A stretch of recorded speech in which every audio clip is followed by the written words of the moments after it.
This is St. Louis Cardinals baseball from Wrigley Field in Chicago. And tonight it's game number 2 between the Chicago Cubs and the St. Louis Cardinals. Young right-hander Shelby Miller has been on fire down the stretch. A record of 2-0 this month. .69 ERA, second best in the National League. And along with my partner tonight, Tim McCarver, my name is Dan McLaughlin, and welcome to Cardinals baseball. Tim, we saw Adam Wainwright win number 20 last night. Tonight, arguably their hottest pitcher goes, Shelby Miller. Rotation taking shape as we go down the stretch. Well, baseball's a tough game to play, but sometimes it's an easy game to explain. Why has Shelby Miller been so effective this month? He hasn't walked anybody in 3 straight games and hasn't given up a home run to anybody in 4 straight games. That's pretty good. That's pretty good. Kyle Hendricks has also been pretty good for the Chicago Cubs. Always fun, the friendly confines of Wrigley Field, the windy city of Chicago. Baseball is next.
Midwest is brought to you by Bud Light Lime, the perfect beer for whatever happens. Come in and visit Mid-American Chevy dealers and make your move to Chevrolet today. And by Menards. Save big money at Menards on all your home improvement needs. What a gorgeous evening here in the windy city of Chicago. Along with Tim McCarver and Jim Hayes, I'm Dan McLaughlin. And the Cardinals own a 2.5 game lead with 5 games to go. So still, it is not wrapped up just yet. Mike Matheny and his club, they know they'll be in postseason play, but will it be a play-in game? Will they be a division champ? Will they be hosting? Potential home field advantage still on the line.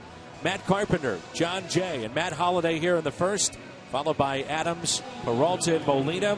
Randall Grichuk swinging a hot bat this month, and Colton Wong, his first start in this series, and Shelby Miller, who's hitting .191 but leads the club in sacrifices. Kyle Hendricks, a right-hander that's had a breakthrough season. 24 years old. He's from San Juan Capistrano in California. That's where the Swallows land, and he has swallowed up National League hitters. so far this year, 7-2, an excellent earned run average.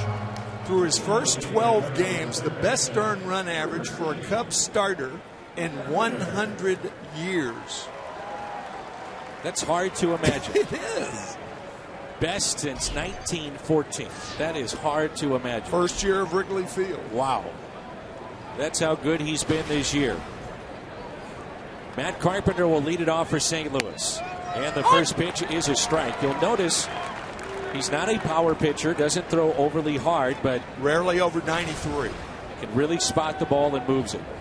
Excellent against right-handed hitters, too. There's some of that movement you just saw there in that pitch to Carpenter, who leads all leadoff men in on-base percentage at .372. He drew his 92nd walk of the year last night.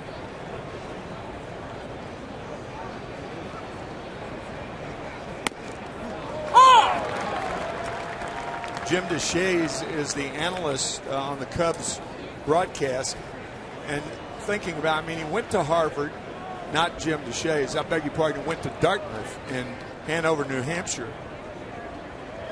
And a great pitcher, a smart pitcher, won 355 games in his career, started here in Chicago. Greg Maddux went in the Hall of Fame this year. I said, is it a reach, since Maddox's nickname is the Professor, is it a reach to somehow equate Kyle Hendricks to Greg? And Jim said, no, it's not. And if you can even be mentioned in the same chapter, forget the same sentence. Carpenter reaching for it out to right center, and that drops in for a leadoff hit. But the same chapter as Maddux, and you know you're off to a pretty good start. To follow up on that in just a moment. Matt Caesar is your left fielder. Alcantara is in center. Soler is in right. Valbuena, Baez, Valleca, Rizzo along the infield. Castillo is behind the plate. And the Cubs defense and around the horn is brought to you by Dobbs. They compared him to Greg Maddux, and people are afraid to do that. Yeah, rightly so, too. I could tell you were walking on eggshells even bringing that in. Out of respect for Greg Maddux. But if you watch his stuff and see the movement, that's where the comparisons really take shape. He's got great movement on his pitches. Which means he's got great finger pressure, and that's what Greg Maddux had. He got hitters out with finger pressure.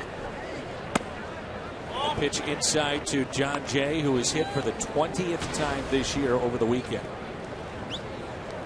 2 for 4, 3 ribbies last night. On the year, hitting .306.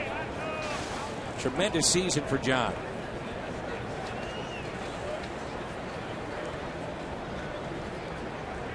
We were talking before the game. John Jay, in many ways, was the forgotten man in spring training. And after all, we are talking about a career .293 major league hitter. The attention was to Peter Borges. It was to the big deal. And folks forgot just how good of a player John Jay could be. And if you want playoffs experience, you get that too with John Jay. Consider this. He's played more games than Willie McGee, Ozzie Smith, Tommy Herr in postseason. And that's saying something. Saying a lot. Ozzie played in 42 postseason games. Recent Cardinals Hall of Famer Willie McGee, 45. Tommy Herr, the outstanding second baseman of the 80s, his Cardinals teams, 37. And John Jay has played in 48 postseason games. Up and in. See, that's what Hendricks will do, or Hendricks, I beg your pardon, will do that a lot of young pitchers don't do. He'll come inside. Come inside, not to hit guys, but get them off the plate. More young pitchers should be doing that in this day and age, but the game has changed in that regard. You hear it often. It's sharply to Rizzo. Out at second, back to first, and they turn the double play. Jay was tripped up. He's all right, and it's a double play turned by Chicago. That was an excellent play by Hendricks getting over there. That ball hit so hard. Fine play by Rizzo. I mean, the Cardinals very easily could have had first and third, nobody out. Instead, it's nobody on, 2 out. Good play by Rizzo, good throw. And the shortstop, Baez, who's got a gun, had to wait for Hendricks to get to the bag. And fortunately, John Jay is all right. Trying to touch the bag, that happens often when you're hurrying. Your foot lands on the middle of the bag if you're receiving the ball. And the runner occasionally will trip over it. That's what happened to John, but he appears to be all right. Matt Holliday riding a 5-game hitting streak and hitting .358 over his last 14. 2 outs and nobody on. Tim, I've talked to a lot of scouts to further your point about pitching inside, in particular with college pitchers, is that they're dealing with aluminum bats. Right. And so your sweet spot as compared to a wooden bat is completely different. They don't break. Exactly. So you pitch inside and you don't get rewarded many times. No, you don't jam hitters using aluminum bats. The scouts out in full force right now.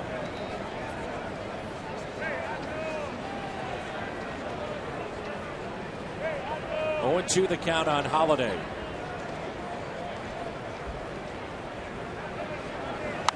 There it is again, inside, right on the hands.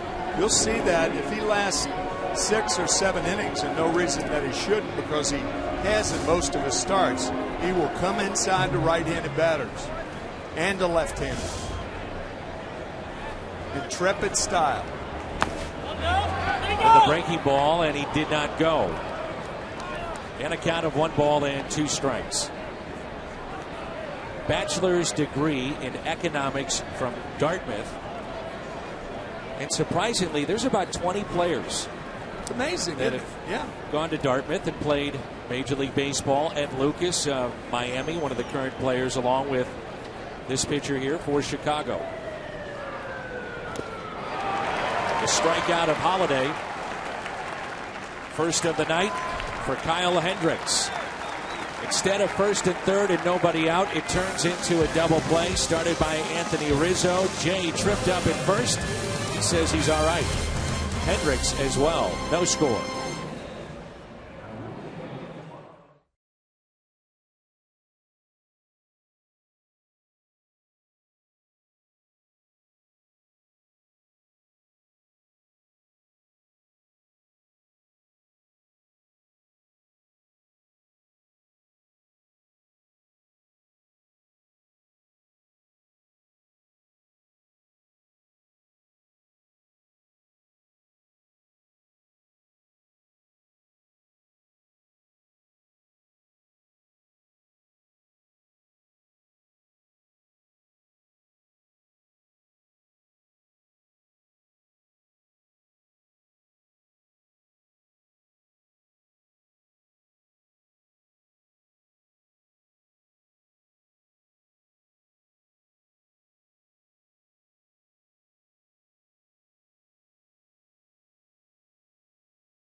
In his first season as the manager of the Chicago Cubs. Young players in this lineup, and along with it, a lot of strikeouts. Alcantara, Baez, and Rizzo, followed by Soler. Really good young-looking outfielder. Luis Valbuena is hitting .421 in his last 5 games. Has had good numbers against St. Louis this year. Then Castillo, Valleca, Caesar, and Hendricks. That 9 against our Kia starter, Shelby Miller. Only Francisco Liriano of the Pittsburgh Pirates, who won last night 1-0 in Atlanta, has a better September earned run average than Shelby Miller. The 3rd best in Cardinal history as a September earned run average. It's mind-blowing. to think where he was earlier this year. I mean, here's a young man who was sent to the bullpen instead of starting before the All-Star game. And you talked about the numbers that really stand out. No walks in his last 3 starts. You mentioned that during the Open. The lack of home runs allowed. And those 2 categories have been issues for Shelby Miller. 20 home runs allowed on the season. 71 walks and only 119 strikeouts. That's a bad ratio. But he has not been the same pitcher in September. Much better. A good fastball. He averages around 94, 95 miles an hour on his fastball, as you can look at the switch hitter. 0 for 3 last night, playing center field tonight. Alcantara. But it's that breaking ball right there that's turned into a very good pitch for Shelby Miller. Well, that was a very good pitch right there on a 1-2 count and almost a strike. Called the ball by James Hoy, home plate umpire. Here's a 2-2. See, that's the pitch he's been staying away from. The unbelievably high fastball. The one eye high. Now, high fastball, he's got a good enough high fastball around the letters to get you out, but not around the eyes. And it swung on and missed, and a strikeout for Shelby Miller. Historic month here for our BJC Healthcare difference maker, and that is Shelby Miller. Lowest ERA in September, all time in Cardinals history. He's at .69. And the last to have an ERA even close to this, 1944.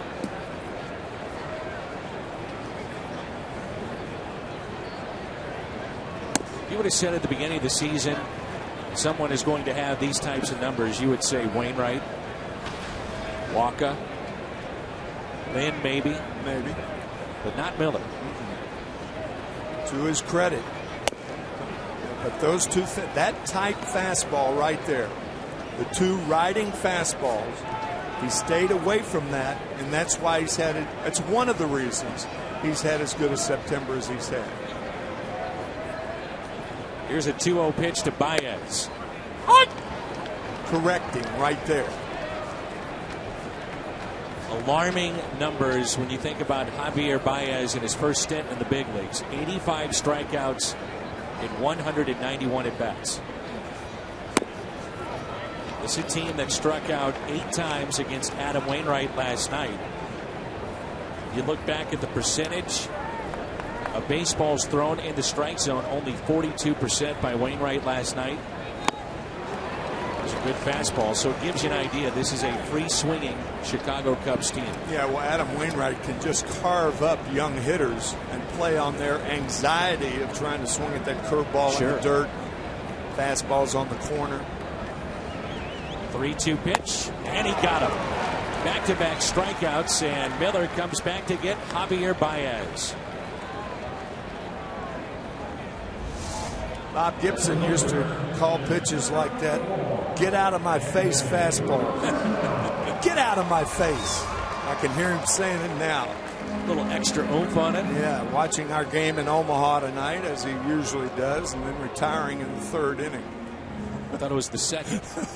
Well, it depends on how long the first is, right. Here's Rizzo, and he hits a rope out to center field, and a 2-out base hit for Rizzo.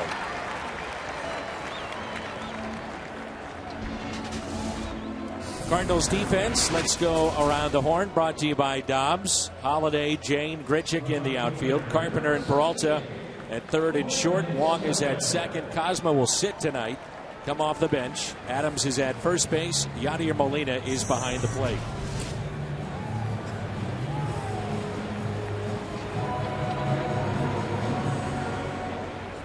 Last night was your first time, I believe, seeing Soler in person. It was. You came away impressed. Hard not to be. I mean, to me, he might be the best first-year player in the game today. Might be. I mean, try not to be prone to overstatement. We are in some cases. But I don't think that's an overstatement. I mean, This young man is going to be a star in the major leagues.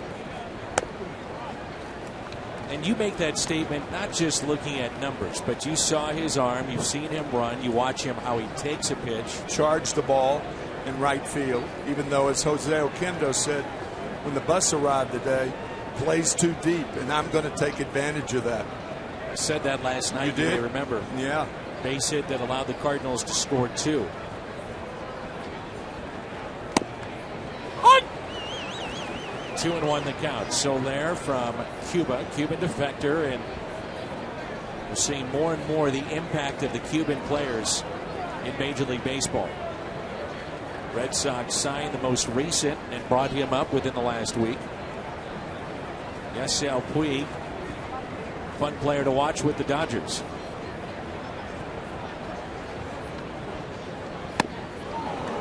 Also, Yoenis Cespedes has made his mark in Boston.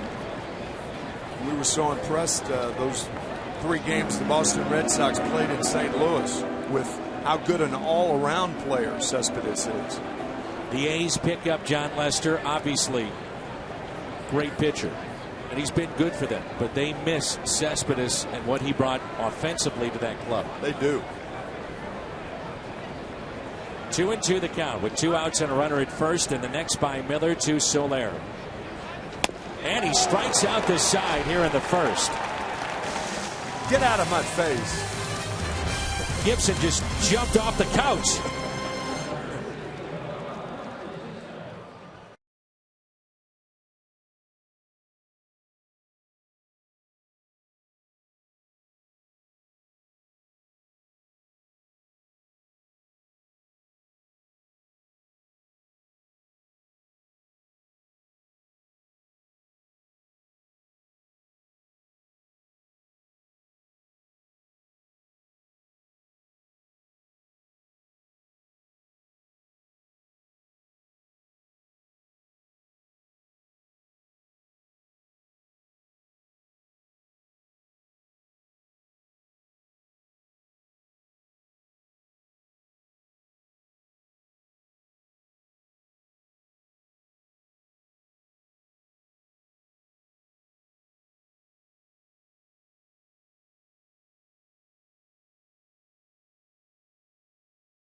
Is with us as well as Matt Adams will lead things off, and I want to start with the sick guys on this team and the flu bug that was going through the clubhouse. Matt Adams is one of those guys that was forced to sit out over the weekend. We saw him last night.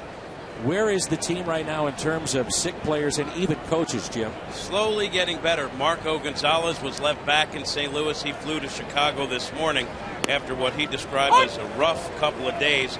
So bad that he said he didn't even want to talk about it. He was able to hold down fluids last night and cleared to join the team. David Bell also back with the team. He spent last night in bed in his hotel room watching the game on TV. He said it was the weirdest feeling he's ever had in baseball, lying there watching the game, Dan. He said he felt like he was doing something wrong, like he was playing hooky or something.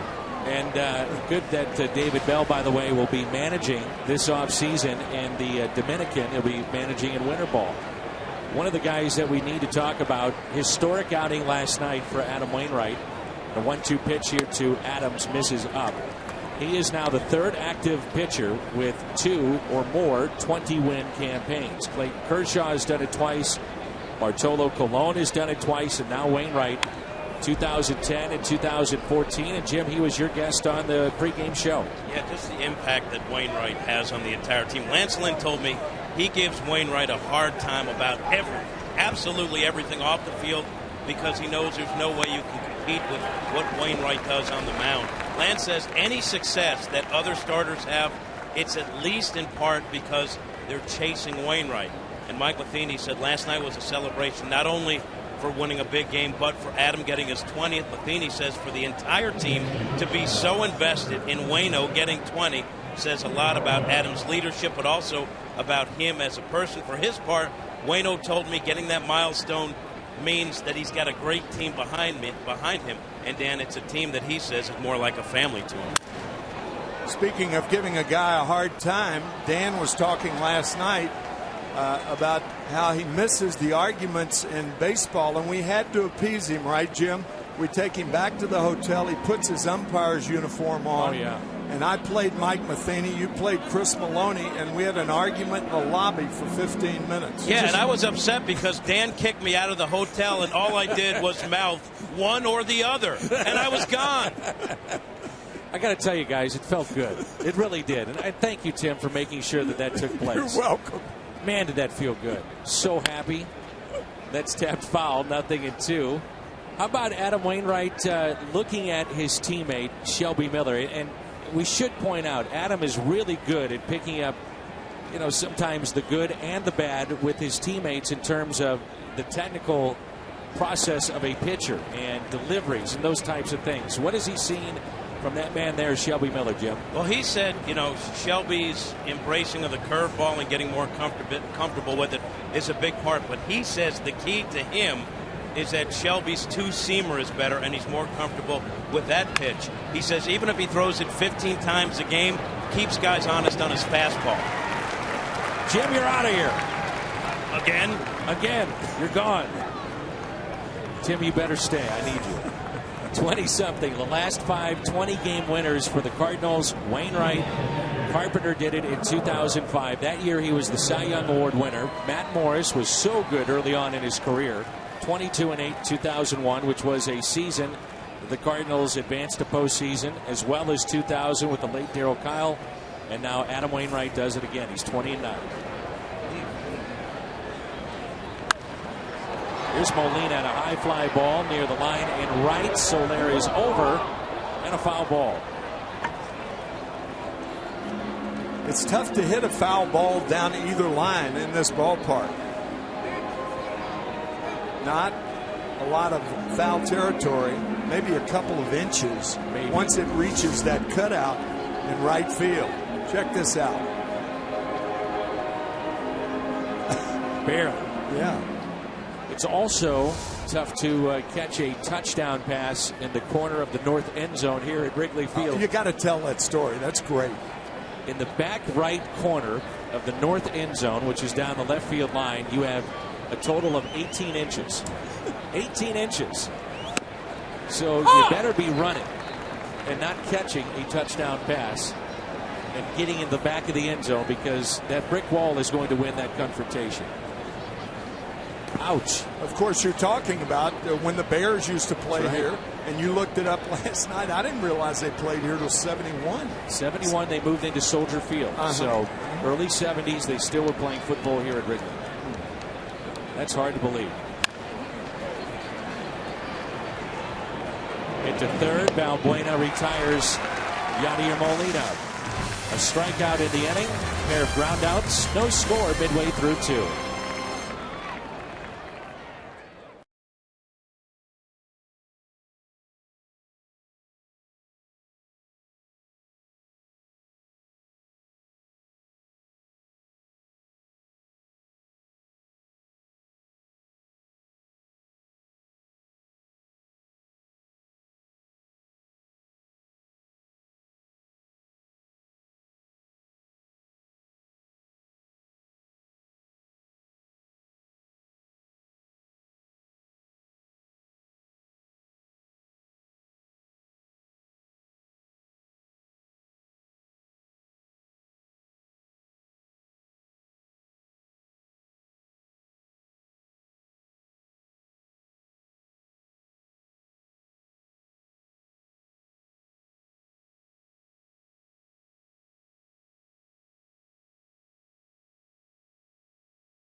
Miller in the first inning, proving that striking out batters is as easy as 1, 2, 3. Pretty good fastball. Huh? That's a pretty good fastball. What was interesting, Tim, is that in the minor leagues, the Cardinals staff actually had to start calling his pitches to get him away from throwing the fastball. Too many fastballs. All right. the time. Because when he did that in high school and you know, the early years, 19, 20 years old, you can get away with it. You can get away with it in the minor leagues. But up here, you guys sit on that one pitch, they can catch up to it. You throw it 200 miles an hour. They know it's coming. That's right. These guys hit a fastball. Here's a 1-0 pitch to Valbuena, who's had good numbers against the Cardinals this year. Overall, 16 home runs. He's had 4 of those against St. Louis. We just saw a pretty good breaking ball there by Miller. In a fastball count.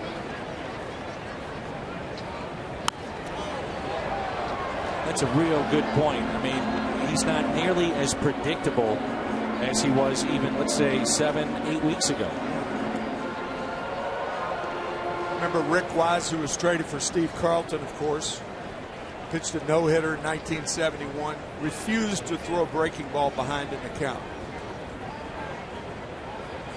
And the guy who got him to do it was our pitching coach with the Philadelphia Phillies at the time, Ray Ripplemeyer, who is a nearby Illinois pig farmer, has been for years and years and years, and still going strong. And then Rick that's all he wanted to do was throw breaking balls behind in the count. We said, wait a minute. Wait just a minute. You can't fall in love with that thing, but throw it enough to be effective and make your fastball better. That's a breaking ball on 3-2 count. He's not going to be successful on that too often. So leadoff walk to Valbuena. Let's turn to Tim's Toyota keys to the game. Shelby trying to follow the leaders, and the leader last night was Adam Wainwright, winning his 20th of the season. By the way, a big injury note that we just get word of. Angel Pagan of the Giants to miss the entire rest of the run of this regular season and the playoffs. Oh, boy. With back surgery. He's done. That pitch is pulled foul. Bruce Bochy has said that when they weren't playing good baseball, they weren't playing well, he was the reason why. When he was out, he was the catalyst. And when they got going again, it was coinciding with his return to the lineup. That's a big, big loss. Huge for the Giants.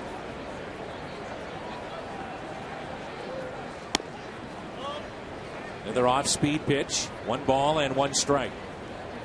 Don't look now, though, but the Cardinals are 1 game back of Los Angeles.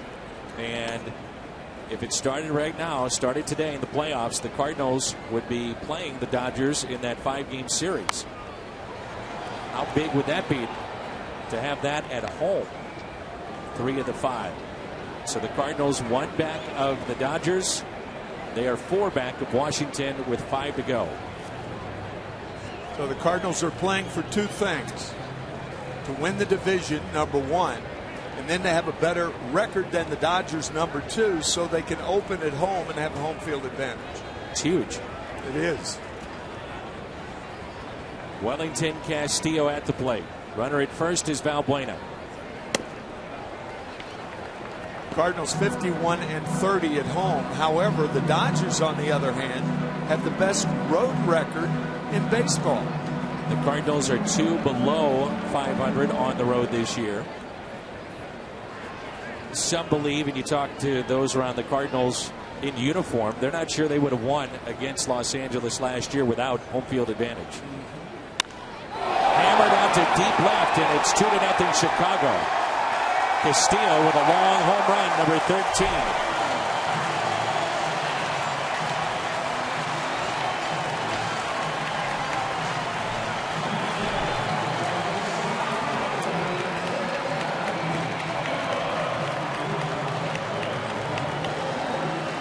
Tim, we just talked about a predictable count And if you get a fastball, you can sit on it. That may have been it right there. I think Wellington Castillo went up there looking for a high fastball. Here is the high fastball on the third pitch, and he hit it a ton.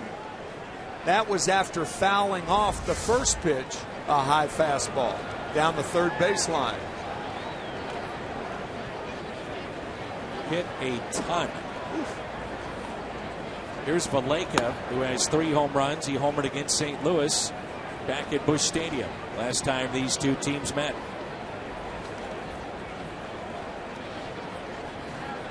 RBIs 44 and 45. That pitch riding in on the hands of Valleca. 1 ball and 1 strike. Last night, Chicago was shut out for the 16th time, but not tonight.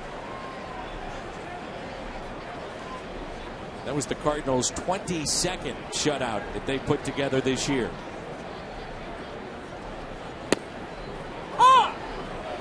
That's the most for a Cardinals team since the mound was lowered back in 1969.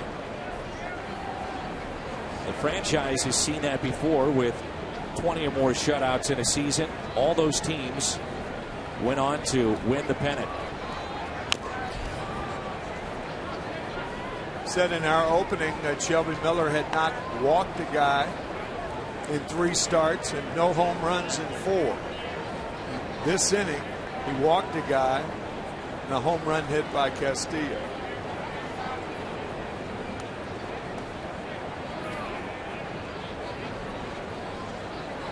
One and 2 the count. And a fly ball lifted into right. Backing up Bridget. Plenty of room. 1 out.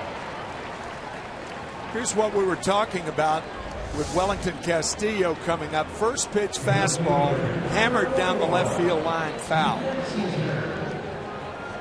And then 2 pitches later, high fastball, home run.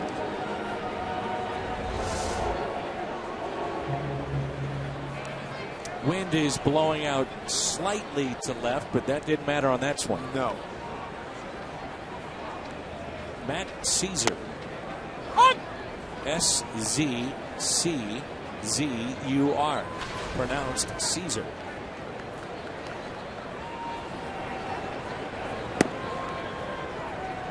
One ball and 1 strike. 1 out. Nobody on, and a 2-run Cubs lead.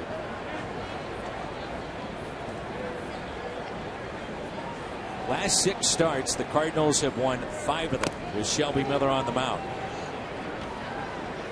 And we also noted, Tim, earlier this year he wasn't going deep into games, and that has changed as well. Going a lot deeper into his starts.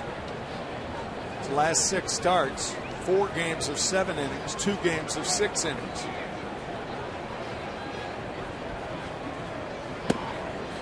That's the last 6 starts. I think I said 7. 4 and 2 is 6, right? Not 7. 4 and 2, yes. Yeah.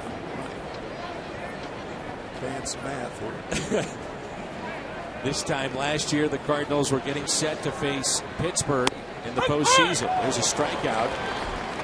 And Shelby Miller had terrible numbers against the Pirates in the regular season. So, all you saw of Shelby Miller last year's playoffs, you see it right there. 1 inning, 1 hit, a run. That was Starling Marte. He did strike out a man. He got up to warm up in Game 6 of the World Series. But that was it. Hit to the right side, taken by Colton Long in plenty of time to retire Kyle Hendricks. 2-run homer by Wellington Castillo. We play 2. Cubs up by 2.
The hashtag STL fan photo for a chance to have it shown in an upcoming game broadcast. And again, that's brought to you by AT&T.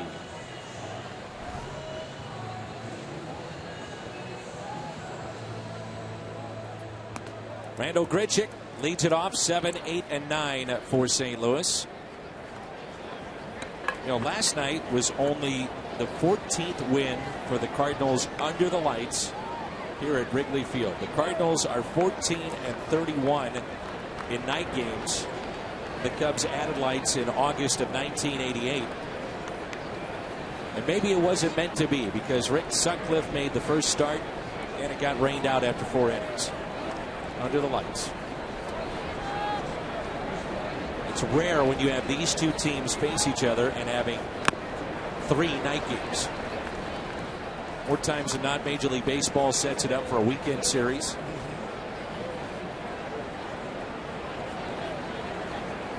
Historic Wrigley Field. A few more people here tonight than last night. Matter of fact, more than a few. With the Bears playing the Jets last night, the Bears won in New York. I got a feeling next year, year after for sure, we're seeing a ballpark that is quite full. A lot of young prospects. As Grichuk hits it out to deep left field. Caesar is back and it is off the wall. Randal is swinging one of the hottest bats in this lineup. He's now 7 for his last 16. With 3 doubles and 2 home runs. We've had 2 pitchers facing each other tonight that have been hurt by the curveball in the last inning. The curveball, the 3-2 curveball that Miller threw to walk the first batter, Valbuena, in the second inning. And now the hanging curveball from Hendricks that Grichuk takes advantage of.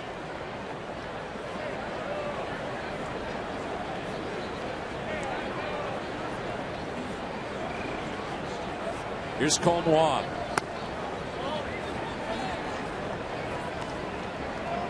Wong has shown some pretty good pop this year with 12 home runs. He's driven at 41. Overall, his average at 255.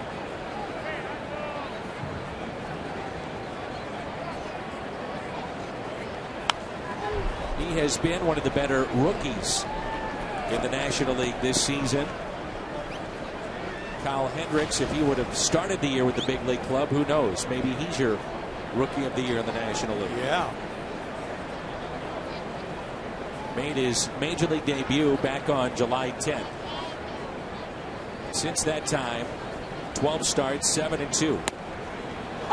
The rest of the Cubs starters in that time have gone 13-25.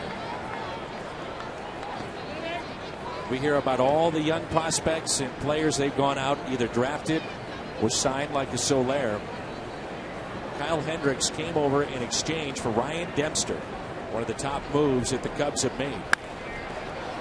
Hit to the right side. Advancing Grichuk to third. So July 10th, the debut for Kyle Hendricks. The rest of the starters, their ERA is over 5. Hendricks, 2.28.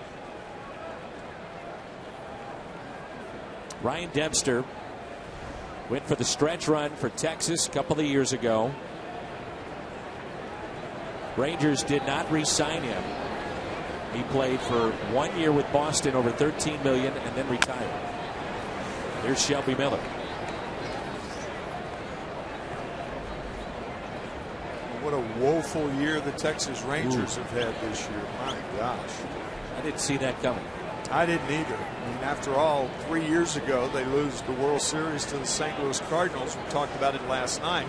One of the great World Series ever.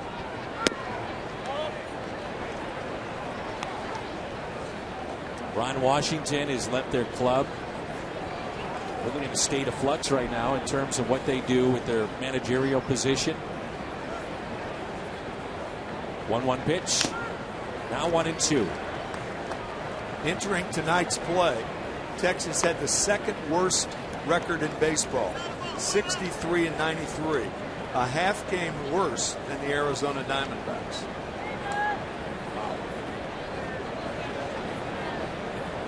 1-2 the count. Miller waves at it, and he strikes out. Third strikeout for the right-hander, Hendricks. Krispy Kreme dozen deal. Cardinals get 9 hits tonight. You're invited into Krispy Kreme tomorrow. You'll receive a dozen of their original glazed donuts for only $3.99. So stop by one of the 4 St. Louis area Krispy Kremes for this sensational deal. Matt Carpenter started the game with a base hit and was erased on a double play. Who knows, you may go back at the end of this game and say that double play was the play of the game. I was thinking the same thing. You know, you hear that line that is something that doesn't show up in the box score. That will show up in the box score. That double play, a 3-6-1 double play. Hendricks covering the bag at first. John Jay tripping over him, but a huge play, and it could very easily have been first and third, nobody out. Breaks of the game. The Cubs are lucky that Hendricks didn't get hurt. Looking at the replay, I mean, he and Jay collided pretty hard. And you know, it's something that a right-handed fielding first baseman, a play he doesn't make. No. But a left-handed fielder, the quirks of the game. The glove is on the right hand, and it was the right hand for the Cubs. 2-0 the count on Carpenter. 2-1.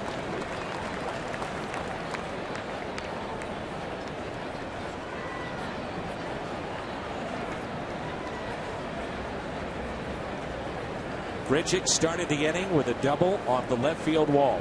Ground out by Wong to advance him to third. Strikeout of Miller, and now a 2-1 pitch. 3-1. He can move the ball from side to side, can he?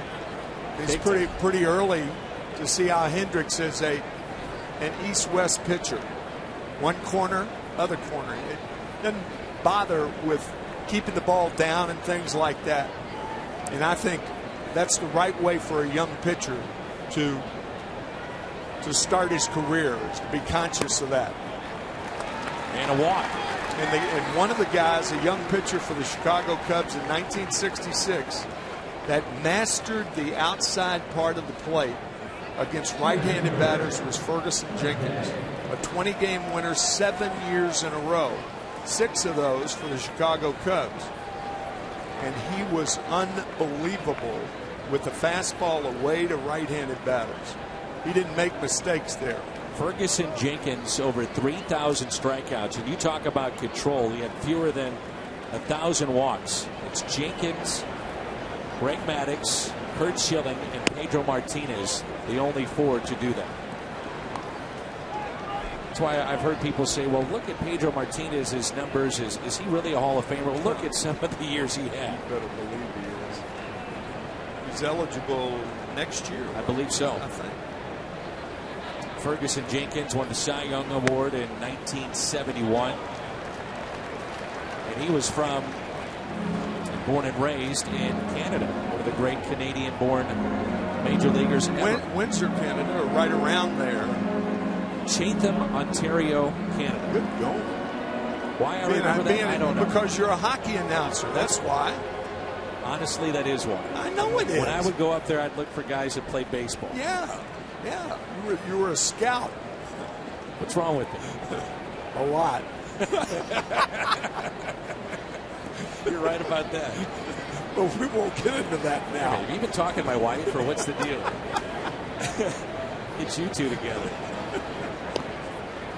And check on Carpenter. Just kidding, partner. I know. May have to get that umpire's suit back on. A little physical confrontation back at the hotel. I'm ready. The 2-0 is popped foul and out of play. Reprise that in the hotel lobby tonight. Get the physical contact going. I'll take a suspension. It's all good.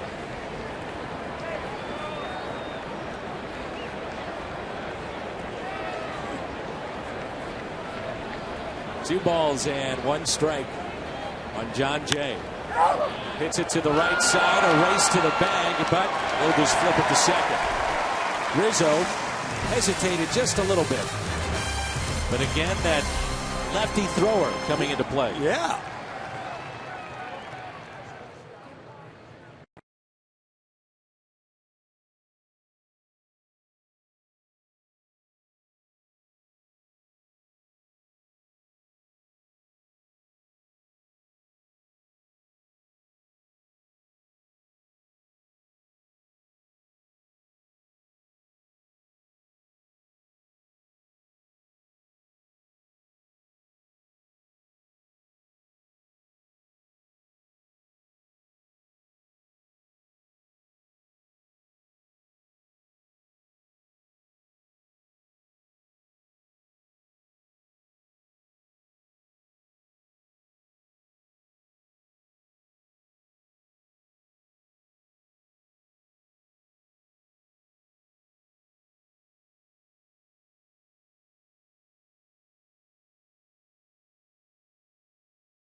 Fox Sports Midwest is brought to you by Schnucks, your neighborhood hometown grocer for 75 years. What a gorgeous night this is here in the Windy City. 2-0 Chicago as we move to the bottom of the third. And the top of the lineup against Shelby Miller, Alcantara, Baez, and Rizzo. Along with Tim McCarver, I'm Dan McLaughlin. Jim Hayes with us as well. Cardinals have won 3 straight here at Wrigley Field for the first time since 2002. So even when the Cubs are up, or in this case down, it's usually very, very tough to win at this ballpark. Tight games. Always. Let's talk with Jason Mott about that last week. And he said everywhere he goes around town, people say, when do you think you're going to wrap it up? When are you going to get a playoff spot? And he said his most common response is that when you look at the Chicago Cubs, he said, I've been around long enough now that you know, and apparently he's dazed by everything. So that reaction there by Jason. But he said these games are just crazy every time you come here. Shelby Miller has struck out 5. Part of it's the park, the unusual dimensions here, the wind, the conditions, the rivalry. The 2 Midwest teams, a foul tip by Alcantara. 5 strikeouts now for Shelby Miller. You enjoyed it though as a player? Oh my gosh, yeah. Just couldn't wait to hit in this ballpark. That's the whole fun. But it was countered with the way you had to call a game, because with the wind blowing out, with the wind blowing in, you got away with high pitches that you wouldn't ordinarily get away with. But with that wind blowing out, you kind of put the signal down and put your hands and your fingers in your ears, because something loud was going to happen. Now, I played the 23-22 game here. Oh, did you really? Yeah, in May of 1979. After the first inning, it was 7-6 Cubs over the Phillies. The wind, I would assume, is blowing out. Oh, my gosh, a gale. Normal, routine fly balls turn into home runs. Oh, my gosh. I'll tell you that 2 pitchers in the first inning of that game, a game won by the Cubs, as Baez strikes out again. Game 1, 23-22 by the Phillies over the Cubs. The 2 pitchers in the first inning, Randy Lurch, the starter for the Phillies, hit a home run. Donnie Moore, the reliever for the Cubs, hit a triple. Unbelievable. So in the first inning, 2 pitchers, opposing pitchers, hit a home run and a triple. I don't know if that's ever been done. I've never looked it up. Now, I can't think of a game I've seen that's had that. Or even close to it, where even 2 pitchers come up to bat in the first inning. Yeah. You know? Bizarre. It's sharply and into right field past Adams, off the bat of Rizzo, and he's 2 for 2. This October, history will be made as baseball's postseason moves to America's new sports network, Fox Sports 1, your new home for baseball's National League Division and Championship Series. And it all begins this October. Danny, I'll wrap that up. You know who lost that game? The Hall of Famer Bruce Sutter. Home run by Mike Schmidt. A couple of Hall of Famers. I think Schmidt hit 50 home runs in this ballpark. I knew he had a bunch. I knew outside of the vet, this was his place. I think it was 50. Wow. 1-4 home run game in 1976. It's hard from a Cardinals perspective not to think of the Sandberg-Sutter game, too, here at this ballpark. Well, there's some that think that really put Sandberg on the map. 1984. Right. Yeah. National game of the week. Whitey's comment. Bob Costas and Tony Kubek did that game. That's right. For NBC. Here's Soler. Miller has struck out 6. He has struck out Alcantara, Baez both twice. He got Soler in the first and struck out Caesar in the second. 1 ball, 1 strike with 2 outs.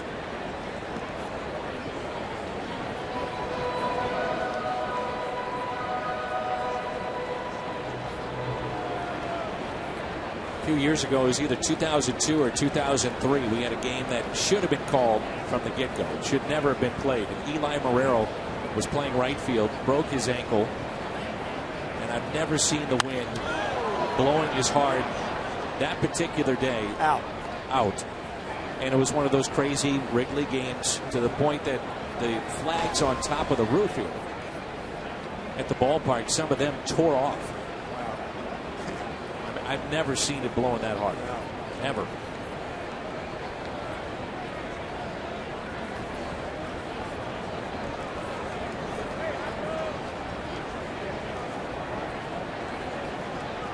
The 1-2.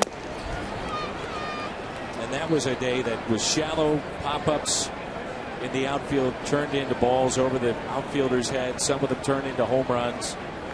It's just crazy.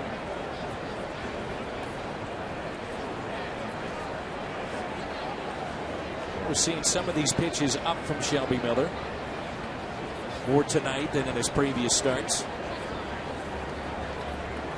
2-2 pitch to Soler.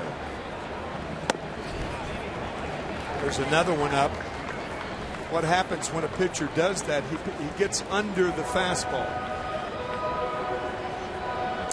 The laws of physics will tell you if you get under it, the ball will go up. That's why it's common for pitching coaches to remind pitchers to stay on top. Stay on top of the ball. Runner from first off with the pitch. The 3-2. Goodbye. Strikes out Soler for the second time. 7 strikeouts in 3 innings for Shelby Miller.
For potential wild card and National League Division Series games in St. Louis.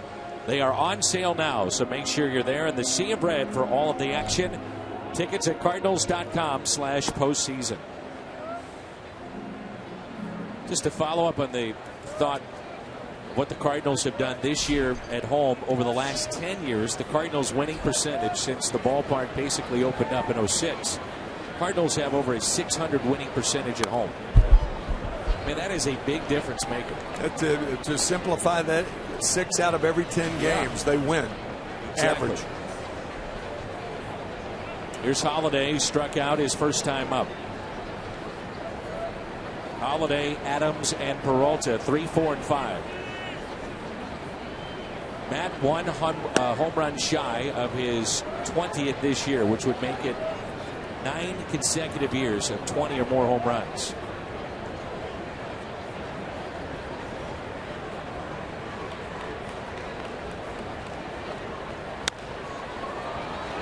Fly ball lifted into shallow center, and making the catch going out Vallejo.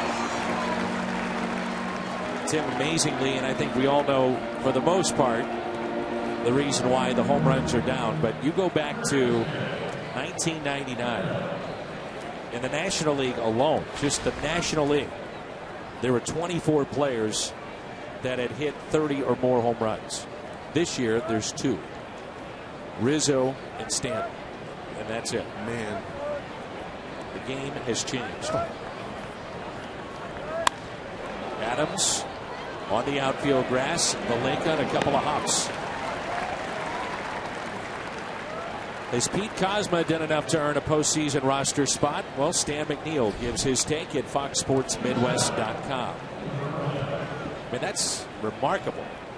Those numbers: 24 players of 30 or more home runs in 99, 2 this year in the National League, and only a handful of 300 hitters this year. 17 at last count over 300 in the 2 leagues, batting over 300. Good or bad for baseball? What do you think? Well, fans like offense, but from a fairness standpoint, what do you do with pitchers to allow hitters to increase their offensive output? I don't know the answer to that.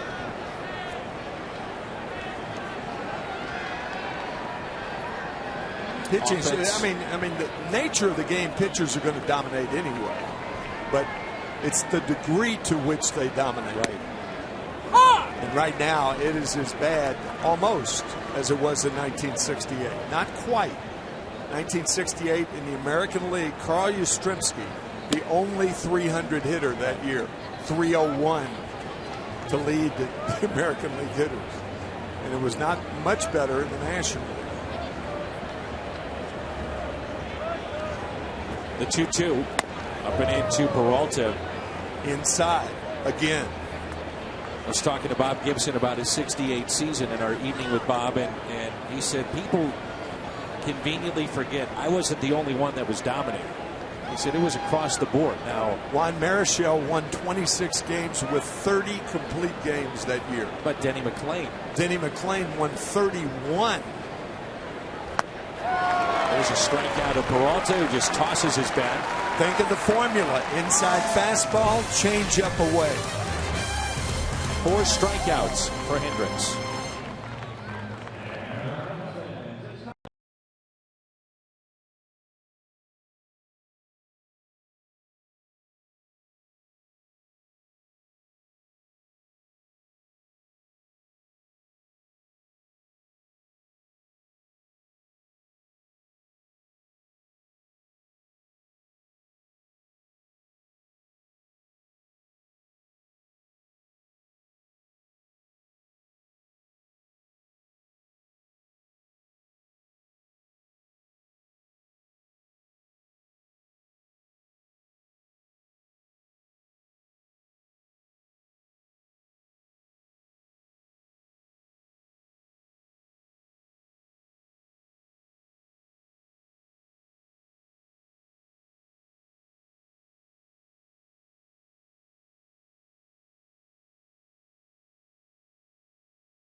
Push to the postseason is with MLB.com at bat, #1 app for live baseball. They have live look-ins, replay reviews, scores, radio broadcasts, and more. All at MLB.com. Cubs, Cardinal fans, they come together, and next time we will be at Wrigley Field after tomorrow will be the opener of the 2015 season. And a lot of changes and renovations here for Wrigley Field, including what's happening with the bleachers, new scoreboard. They're talking about Similar to what they have over there in the Toyota sign that is above the bleachers in left center field, but they're adding 4 to 5 of those type of advertisements, much to the chagrin of those that own the rooftops. Well, now that you bring it up, they've got to be happy tonight. The rooftops were nary a soul up there last night. A little cooler than it is tonight. It is beautiful. What a beautiful night for baseball or anything. 1 ball, 1 strike.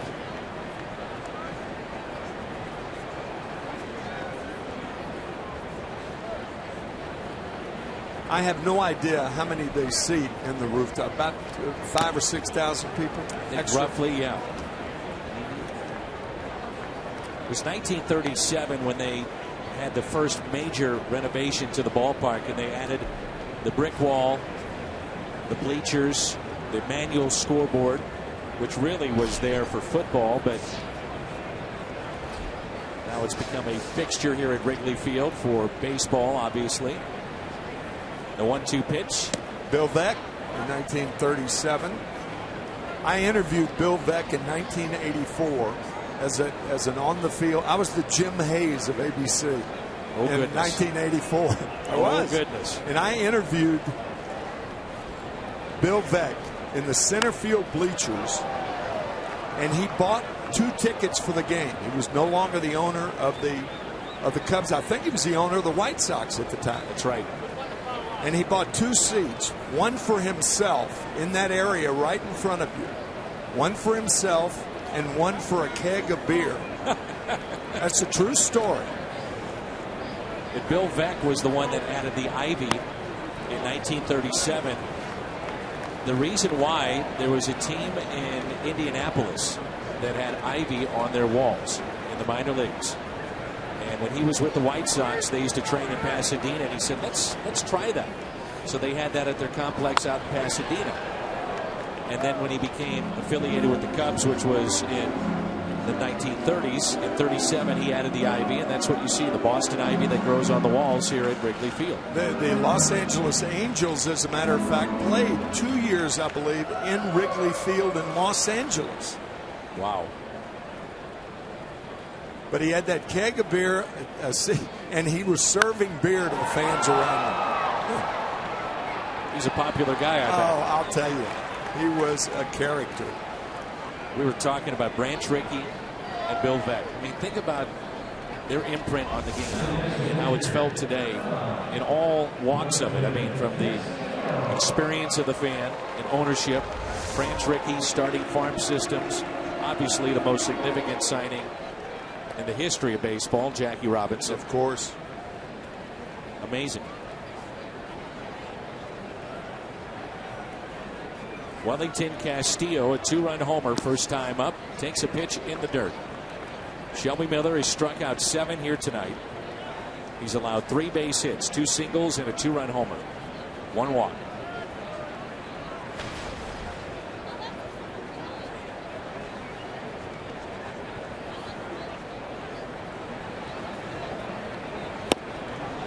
Good pitch. It might be the best pitch Shelby Miller's made all night. A hard cut fastball just out of the strike zone.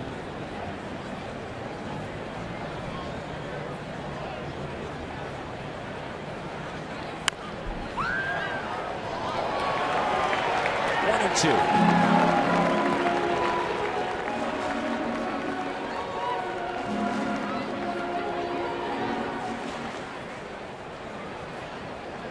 The Cardinals can somehow wrap this up before Arizona. There it is again, and a strikeout of Castillo. That is number 8.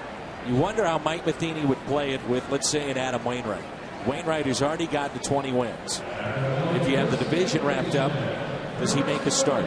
If you're looking at home field advantage potentially, does he make another start? Those are some of the things to think about here. Oh, absolutely. Over the weekend in Arizona. Especially with the Pirates leading the Braves now 3-2, bottom of the 7th inning.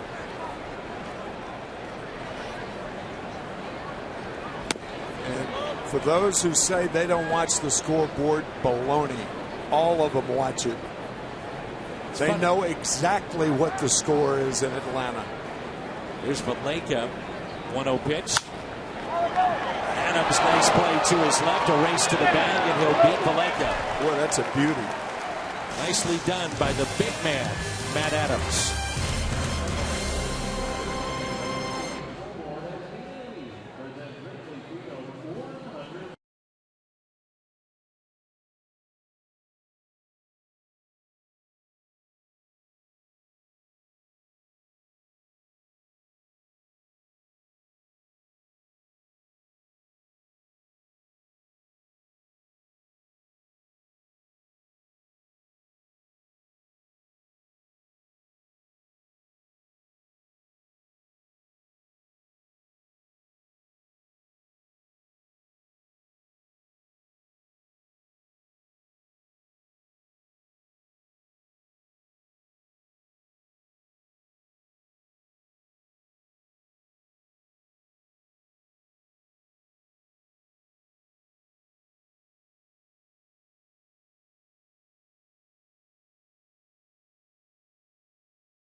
Contrasting styles here tonight. A power pitcher, and then you're watching Hendricks pitch in and out, up and down, setting up hitters, and very, very effective. Had a long talk with Jim DeShays, again, who is the analyst for the Cubs broadcast, and talk about spot on. I mean, he was right on the money with Hendricks, talking about the inside fastball change. There's Jim. Change ups away to right-handed batters. That's how he got Peralta out with the last two pitches. There it is again. Molina almost bit. There are very few right-handed pitchers who have good change-ups to right-handed batters. In order to do that, it's a dangerous pitch if you come inside. But Hendricks can go away with it. That's hit the other way into right center. May drop. No, the catch made by Alcantara. Hendricks can go away from right-handed batters. Here's what we were talking about. The last out of the fourth inning. Peralta, 2 strikes inside. Then watch the changeup. He's dropping out of the strike zone to get Peralta. And that's been his MO tonight. And that's one of the reasons his earned run average was 2.28 coming into this game. You noted the numbers here at home where he's been exceptional here at Wrigley Field. Randall Grichuk doubled first time up off the left field wall, then was left stranded at third. It was back in the third. The Cardinals with 2 hits tonight.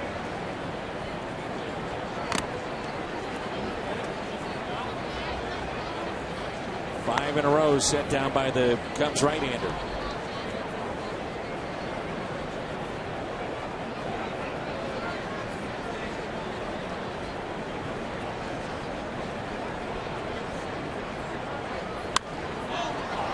Popped up on the infield, and Baez makes the catch, the shortstop. Ooh, what's cooking? Brought to you by Farmland Foods, and for the Pirates, They'll get Tehran, who's had an up and down season, but look at the ERA, 2.88. And Volquez will go on Thursday, but tomorrow it's Locke and Tehran. We'll keep an eye on the scoreboard. Last check, 3-2 in favor of Pittsburgh. The reason you got to laugh about that, I mean, call me old-fashioned, but somebody's got to call for that ball, doesn't he? I mean, they're only a foot away from each other. You got the second baseman and shortstop, Baez and Vallejo. Now, somebody's got to call for this ball. This is not that tough.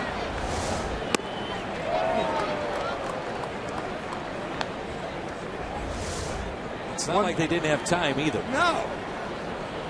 One more time. Made that a lot tougher than it needed to be. I think so. As Wong pops it foul. 2-2 the count.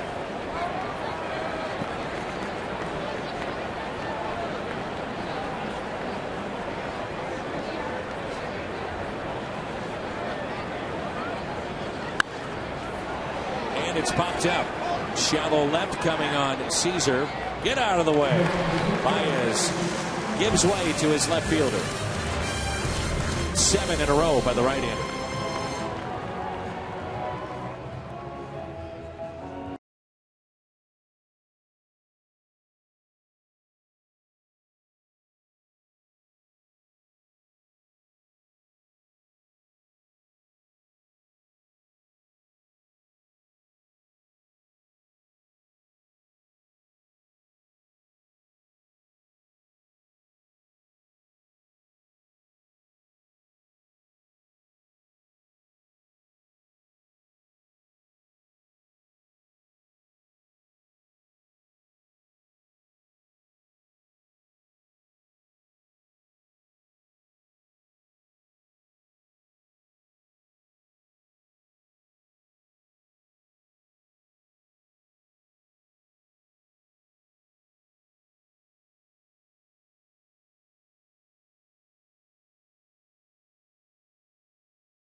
Exclusive access to 2014 playoff and World Series tickets by placing a deposit on new 2015 season tickets.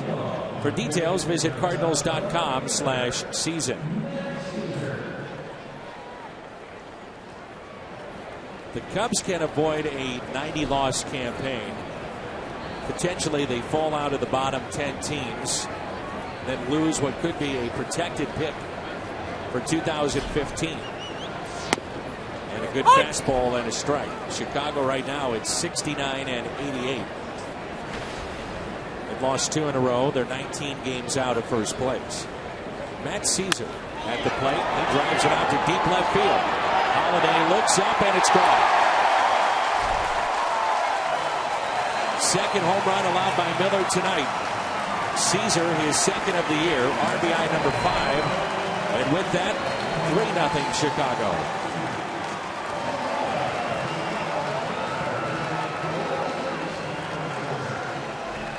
Looked to be a ball that he kept up in the zone again. Didn't do much. Yeah, that looked to be a flat breaking ball that just spun in the middle of the plate. Second home run of the game given up by Shelby. The other was a 2-run homer by Castillo. Here's the pitcher, Kyle Hendricks. And I know the more you watch Hendricks, the more impressed you get. We weren't just throwing things around earlier saying, you know, for the most part, you can mention him in the same chapter at least, or maybe the same book. And a base hit with a broken bat out to left field. He came in. Just 2 for 22.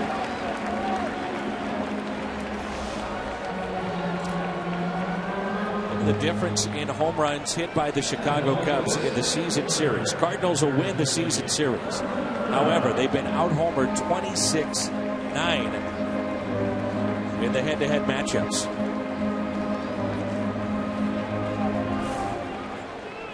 Last night assured the Cardinals of a winning season series against every team in the Central Division. Cardinals are 16 games above 500 in their own division.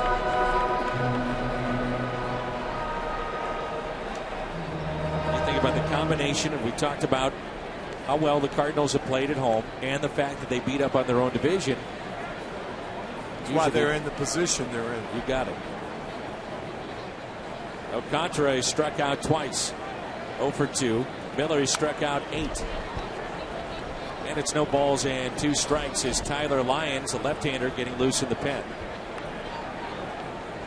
Rick Renteria was talking about his leadoff man here that's playing center field. He can play all over the infield.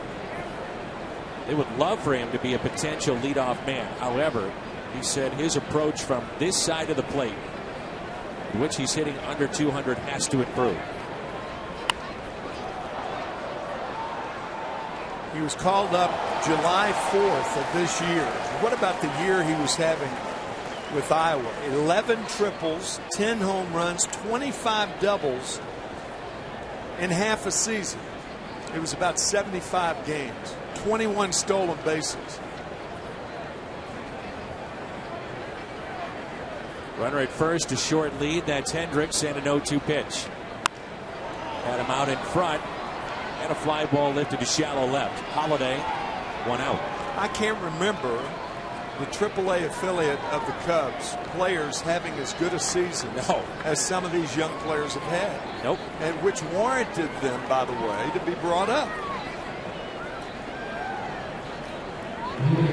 With Javier Baez, Tim, he now has 87 strikeouts on the year, 193 at bats.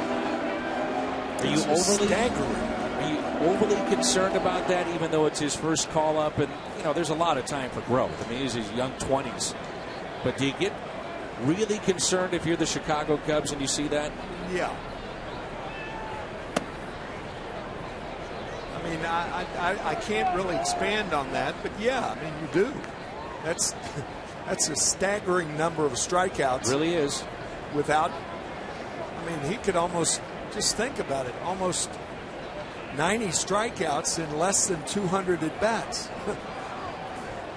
It's hard to do. Now he gives you power. He's got 9 home runs. He made quite the impression first day that he was called up. He homered 3 times in his first 3 days in the big leagues. Yeah, early success can be delusional at times too. But to put it in perspective, that's 87 strikeouts, and he was called up on August 27th. So he's not even been in the big leagues for a month.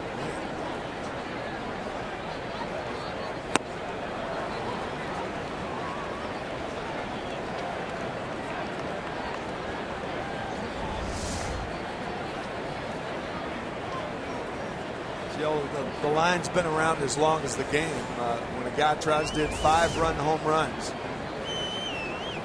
Yeah. That's Javier Baez right now. The 2-1. 2 balls, 2 strikes with 1 out and a runner at first. Javier looks all right. Asked immediately if he was okay by James Hoy, the home plate umpire, and Yanni nodded yes. Got the hockey style masks that you see there being worn by Yanni or Molina. They do feel that that will cut down on potential concussions. I think they're right too. You would know better than most. The umpire is wearing what probably you wore. Yeah, that's exactly right. More conventional. does have that attachment to protect the throat right below the main part of the mask. Of course, Molina doesn't need that because the hockey style mask goes down right where his number is, number 4. A 2-2. Rizzo is on deck, and with the lefty getting loose in the pen, pitch count at around 84, which shouldn't be an issue with Shelby Miller, but yet the Cardinals do look at that with him. He is due up first for the Cardinals, looking ahead to the 6th. And he walked him.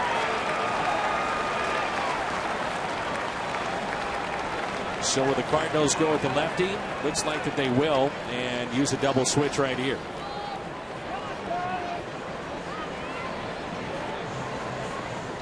The second walk issued by Shelby Miller, and tonight he'll go 4 1/3.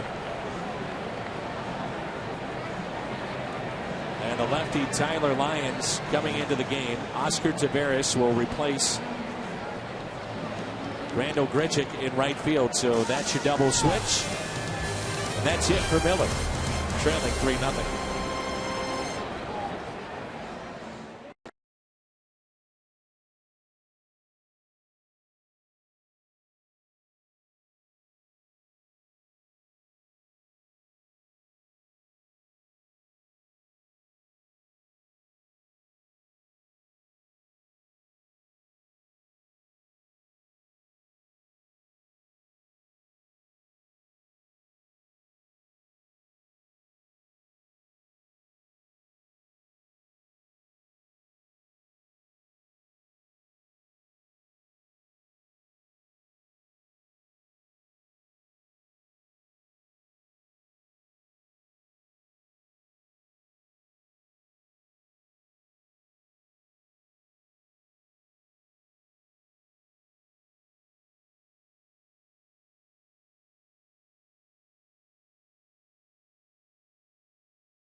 Right-hander for the Chicago Cubs. It's Jake Arrieta tomorrow night. We'll come your way at 6:30 with the Budweiser What's on Tap.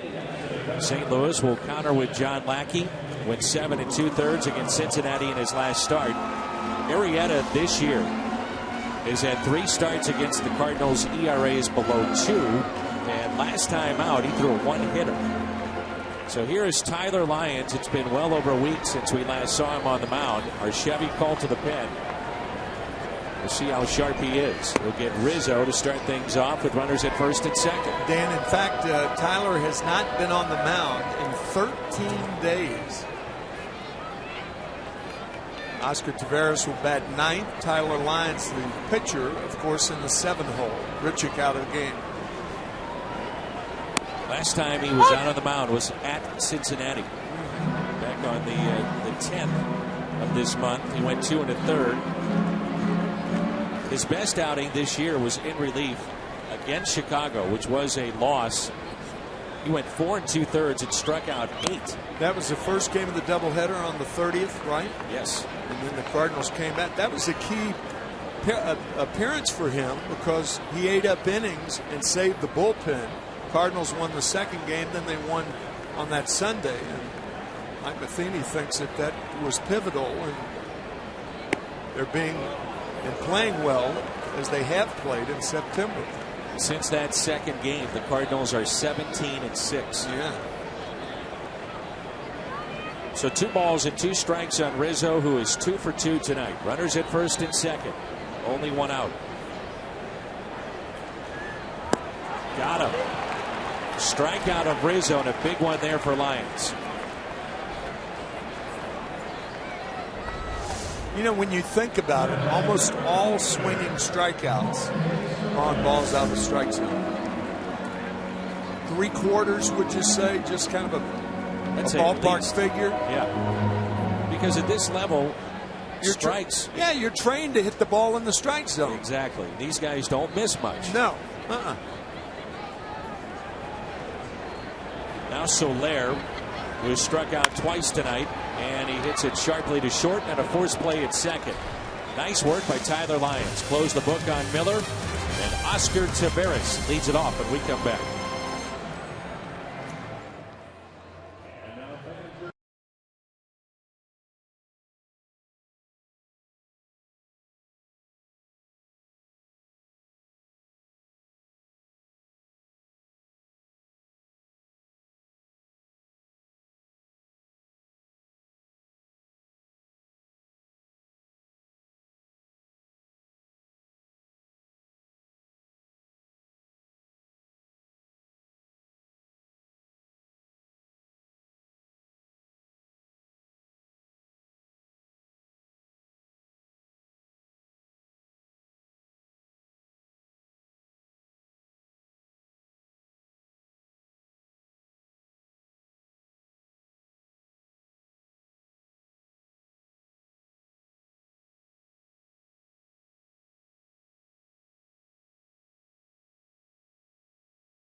Cardinals play this postseason. Get a Big Mac or Quarter Pounder with cheese for just 25 cents when you buy one at regular price. 25-cent Big Macs and Quarter Pounders, Cardinals postseason tradition. Kyle Hendricks, as good as advertised so far tonight. Boy, has he been good.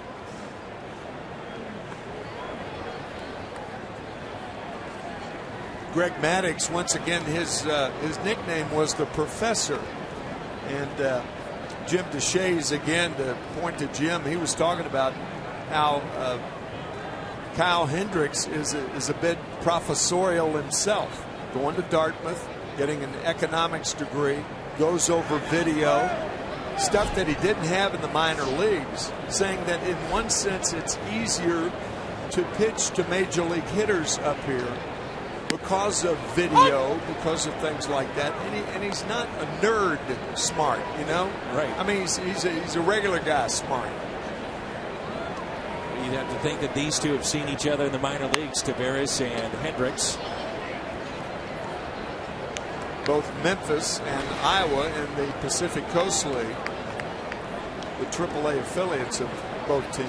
It is amazing when you walk in the Cardinals clubhouse or Chicago later tonight, tomorrow, the amount of information that's available to these players. Oh, gosh. Goes down to get it, and a base hit for Taveras on an 0-2 pitch.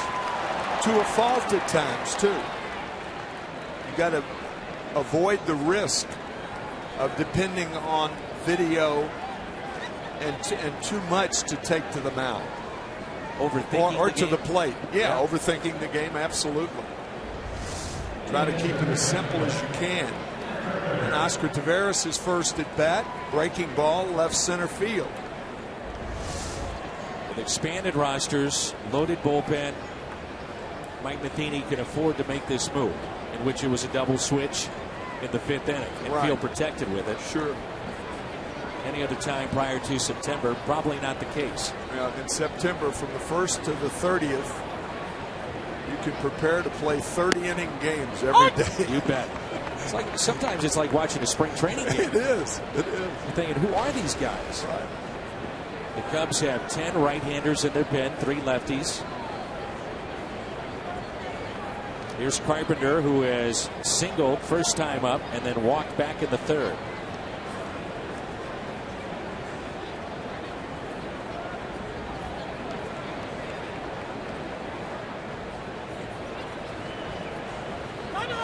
And time is called. That was the first Cardinals hit since the double by Randall Grichuk back in the third inning. St. Louis with just 3 hits tonight.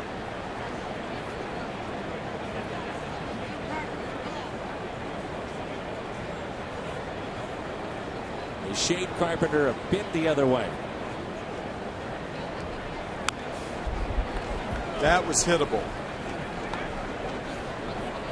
That's similar to the last time up last night when Matt Carpenter doubled on that fastball right in his zone. It's not a big difference between fouling a ball straight back and hitting a ball hard. That's why we say when a guy fouls it straight back, he's right on it. That's right. And you mentioned that right at the letters or the belt buckle, that area, it seems to be Carpenter's. Right, inside part of the plate. Yeah. That's his go pitch, if you will. Rips it out to center.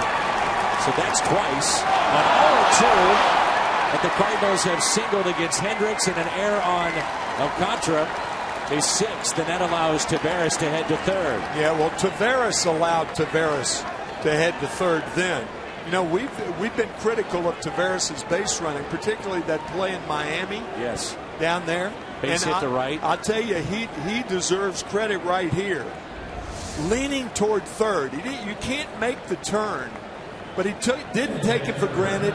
And the minute the ball got by Alcantara, he went to third base. Some guys pull up and stop. He had that left foot off the bag going toward third. Good base running by Taveras. Taking nothing for granted, and that's the point. Now John Jay. So a single and an error on the center fielder Alcantara, and that is his 6th this year. Jay is hitting .297 with runners in scoring position. Cardinals have to score at least 1, maybe 2 in this inning.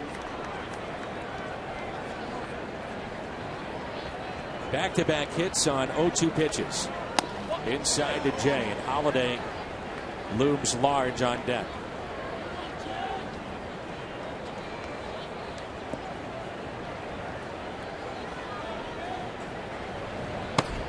Atlanta had jumped out to a 2-run lead against Pittsburgh. They now trail 3-2 late as Jay hits it to the right side, and a diving stop by Valleca takes a hit away, but a run scores, and the tying run will come to the plate. Very good play by Valleca to his left. How about the 3 at bats by John Jay tonight? He hits a rocket fielded by Anthony Rizzo, who turned it to a double play. Nice play by the pitcher covering. Then he hits one in the seam. Nice play by Rizzo to go to second base. And now the dive by Valleca to get Jay. John's got to try another part of the field to get a base hit. That right side, no, that doesn't work. But it's very frustrating. It can be a frustrating game. I mean, John Jay could be, you know, in fairness, 2 for 3 tonight. Instead, he's 0 for. Especially on the first hit that was taken away. Yeah. It brings out the pitching coach, Chris Bosio. Bosio is a part of the staff with Dale Swain, and then they kept him over. They like what he has done with the young pitching that the Cubs have, in particular Kyle Hendricks here tonight.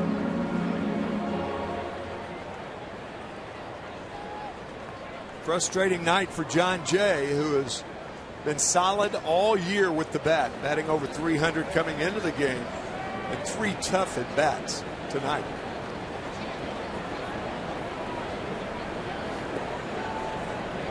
This could be your at bat of the game right here. Yeah, Matt Holiday. Sure. Wind picking up toward left field. Just noticed that.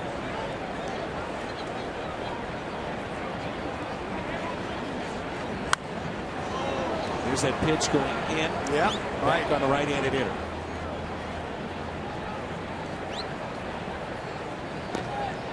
Holiday at .359 this year with runners in scoring position. 2 RBIs shy of 90 for the year.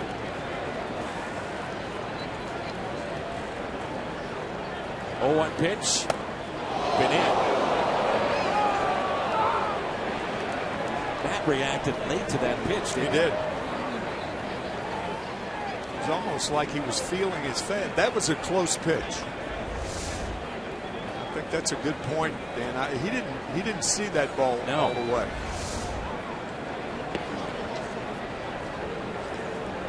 Hendricks set up for that changeup away. That's been his MO again. Inside the right-handers, changeup away. And he went with the pitch away.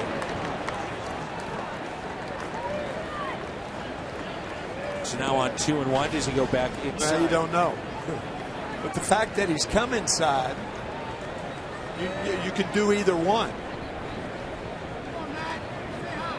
It's a nice luxury to have when you're a pitcher. Hitters can't sit on one area. Castillo sets up outside the 2-1 pitch. So 2 fastballs in, 2 changeups away, and an even count 2-2. Now he's got Holiday thinking. Yeah. That's once again the beauty of working both sides of the plate. Nobody in the history of the game did it better than Greg Maddux. Nobody.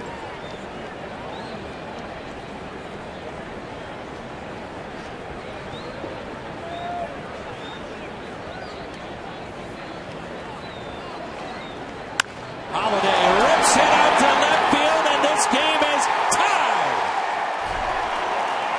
In, out, gone. It doesn't matter.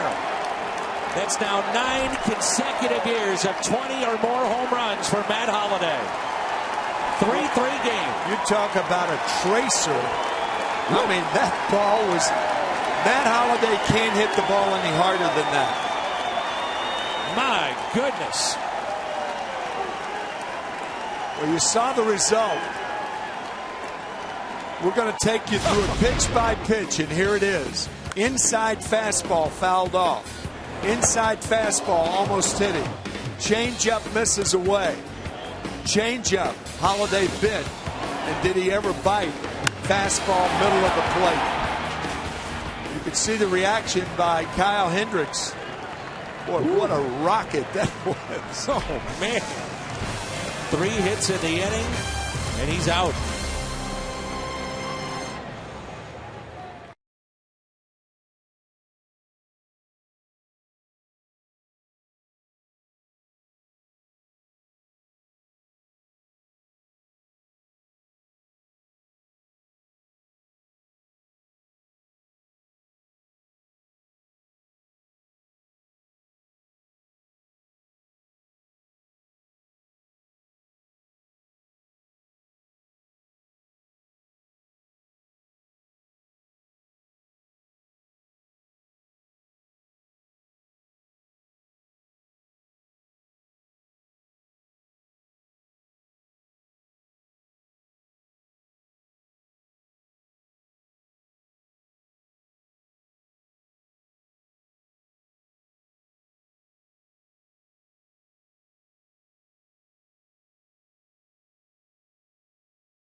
He's now at 90 RBIs, and we've got a new game.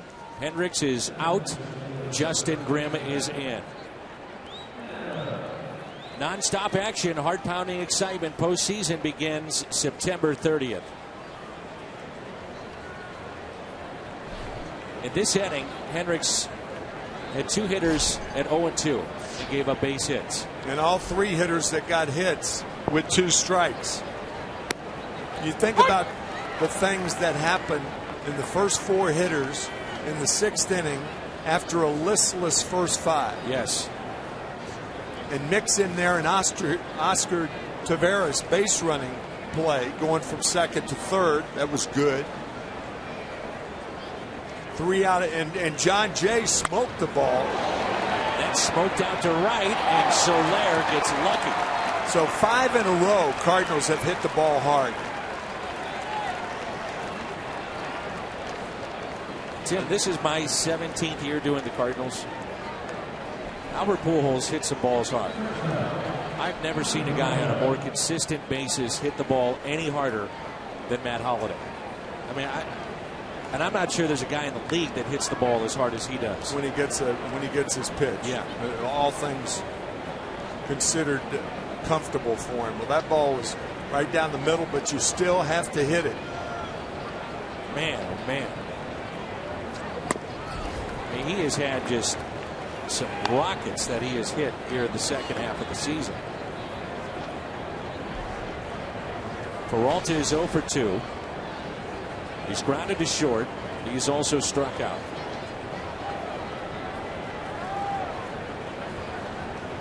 Go ahead run at first in Adams.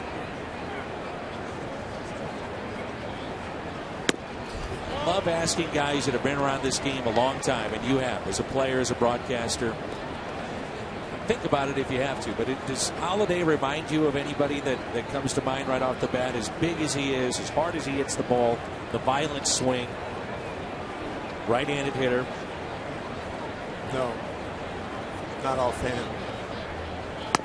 Whitey Herzog told me he thinks Holliday, before it's all said and done, will be a Hall of Famer, which is quite the statement. It surely is.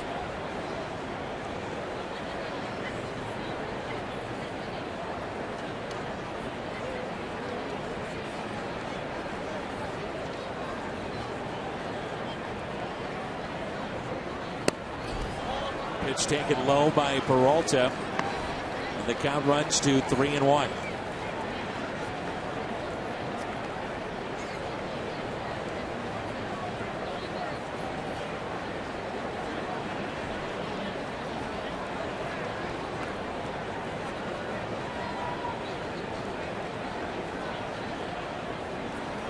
Short lead at first by Adams, and that pitch is driven out to right. Soler under it for out number 2. I can't think of too many right-handed batters in my experience that has the body of Matt Holliday. A guy that's got tall and he's so thick.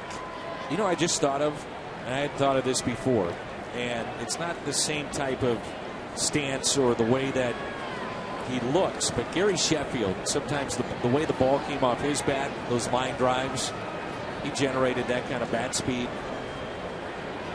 Maybe might be a stretch. Adams back to the bag at first. Molina at the plate. I just can't think of a guy that hits the ball that hard consistently like he does, to all fields too. He's a big man to begin with. Exactly. And he's such a, and has such plate coverage because he's not only big, but he's tall. 6'4", maybe 6'4 and a half. 6'4", I'd say. Long arms. 1-0 pitch to Molina.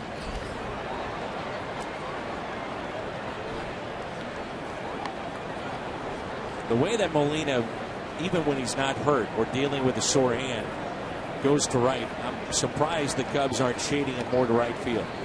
And even at short and at second. Well, sometimes teams don't realize how hurt, or they haven't followed a guy from his injury like Molina. And he goes to right with a base hit. Good going. Nice call. But of course, that's a ball that Rizzo sucked up in the first inning off John Jay. Right. But because a right-handed batter was up there, even though he goes to right effectively.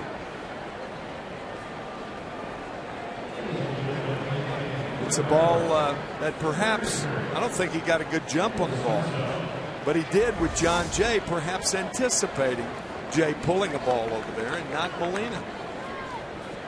I guess in Cardinals recent history, Jack Clark would come to mind and how hard he hit the ball. Yeah, Jack Clark, bingo. Jack Clark and Matt Holliday. Jack was a little more consistent with the long ball because he pulled the ball more than Matt does. Exactly. Jack didn't hit the ball to right field. Descalso will pinch hit for Tyler Lyons. Wesley Wright is throwing in the pen, one of 3 lefties that the Cubs have. Yeah, I like that comparison. Jack Clark and Matt Holliday. Runners at first and second. And Jack was more of a wiry, longer looking player, but as you said, not many guys look like Matt Holliday. No. Even the guys that wear pads on Sundays. You put him as a middle linebacker, you'd say, hey, that looks about right. 2-0 on Descalso.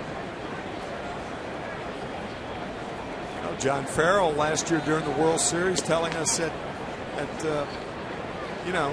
he thought he'd see Matt Holliday as a quarterback for Oklahoma State.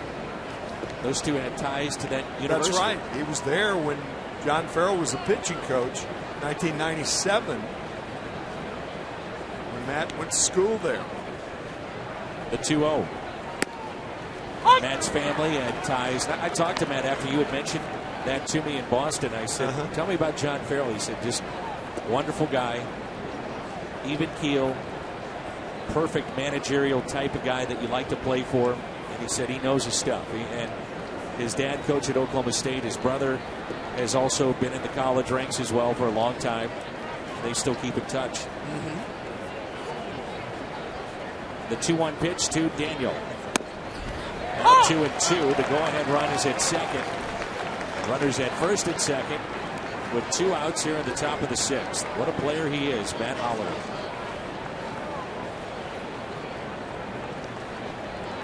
Just exploded over the last 2 months of the season.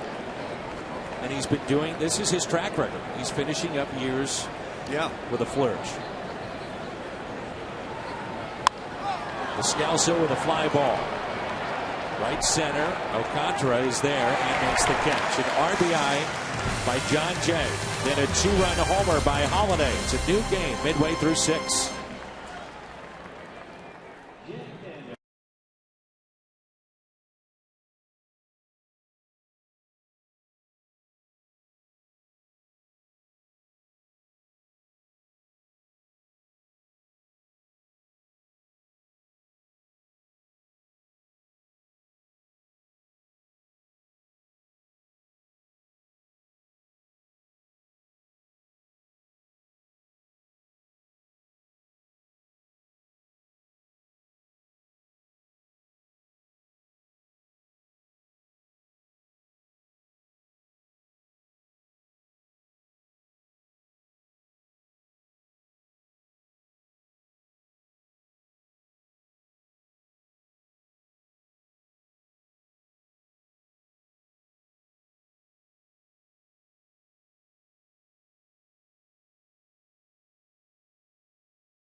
Welcome back to Wrigley Field. Let's head back home to St. Louis and a Bommarito Sports Update with Pat Paris.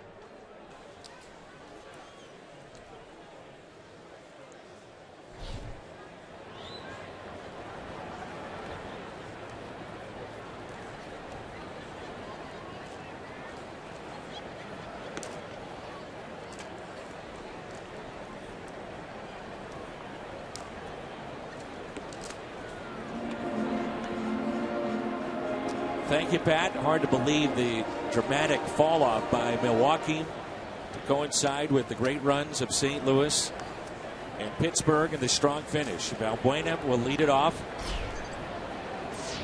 against Seth Maness. And you talked about him last night, Tim, how effective Maness has been and the great strides that he has made over the year. To the point where if the postseason started tomorrow, maybe he'd be the closer. Maybe.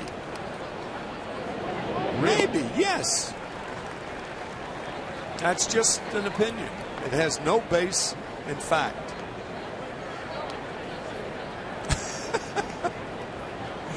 Tom Mee, our director, said, "I'll have what you're having."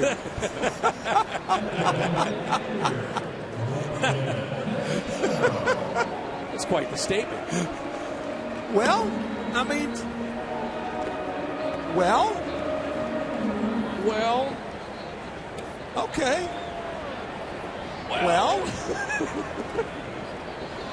what's wrong with that? I would say this. I would say that if Rosenthal was down and if he's looking good and you're riding a hot hand, then yes, I could see that. What happened with Rosenthal last year. Nice play on the backhand, but can't come up with it. Long throw, and still gets Castillo in time. I don't think there's any chance that Carpenter Well, I'll tell you, would make that play. This is our 29th game together this year, and you have never as vehemently disagreed with me as you just did. Well, and I love it. It's not a vehemently torn argument that I have at this point. I'm just on the fence. No. I would say this. Well, as Howard Cosell used to say, never be on the fence, Dan. Never. How many years did you work with him? None. I thought you did a few games with him. I took his place. Well, I knew that, but I thought you did a couple of games. No, I did not. No, I never worked with Howard. So you're the guy we can thank. I loved Howard. You talk about a guy who changed our business, didn't he? Hilarious. Talk about opinions. Oh. But I'll go back to this point. Okay. Let's say Seth Maness is pitching well in the 8th inning and has a boom, boom, boom. 1, 2, 3, 8. And you're backed in a corner with Rosenthal and Neshek, maybe even Martinez, then yes, I'd look at that. So you'd have great play. Wow. You know what, Tim? You're going to have to put your umpire's uniform again on. I don't agree. Well, why didn't you just say that? That would have caused, trying to work it caused a lot of, it'd have been a lot easier for you.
Taking it all in. The sights and sounds of Wrigley Field. The new pitcher is in, Neil Ramirez, a hard-throwing right-hander for the Chicago Cubs. Our Chevy called to the pen, and he's had a good year. 1.55 ERA in 47 appearances. Seth Maness, a scoreless sixth. Nobody getting loose in the Cardinals' pen. We know that he can give you multiple innings, so barring his spot coming up in the lineup, you'll see him for another inning at least. Well, three things you need to know if you're just tuning in tonight. Shelby Miller making the start for the Cardinals. Did not go deep into this game, but he does strike out 8 in 4 1/3. Castillo, a 2-run homer, and at that point in time made it 3-0 Chicago. Then the Cardinals came back with an RBI by Jay and a 2-run homer last inning by Holiday. You think he knew it? We're tied up 3-3, and here's Colton Wong. And a strike at the knees. And we're underway here in the 7th inning. Wong, Taveras, who was part of a double switch back in the 5th, and Matt Carpenter for the Cardinals. Colton is grounded out and flied out. That pitch right there, if he throws it for strikes, Neil Ramirez to go along with a mid-90s fastball, a very good breaking ball. I know what's happening in the visiting clubhouse in Atlanta right now. Guys are eating after the Pittsburgh-Atlanta game. Pittsburgh winning 3-2. They've got the television on full blast. Maybe our telecast, maybe the Cubs. No one knows. But I will guarantee you they've got about 35 guys with the expanded roster, plus the coaches and the manager, Clint Hurdle, all interested in this game. And the staff. And the staff, all of them.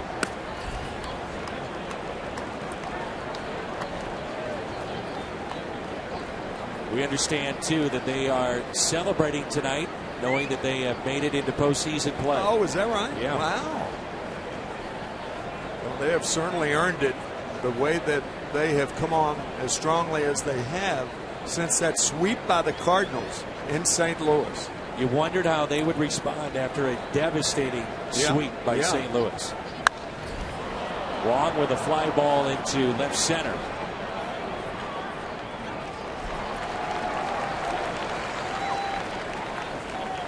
Hitless tonight is Colton Wong, and it brings in Oscar Taveras. AT&T fan photo of the night here from Wrigley Field. That's Sandra and Fredberg. Nothing says postseason like Sandra and Fredberg.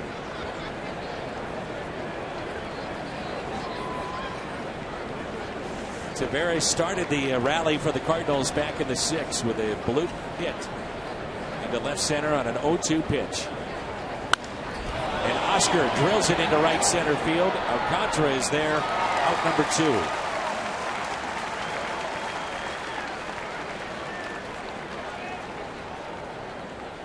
So quickly 2 outs, and it brings in Matt Carpenter.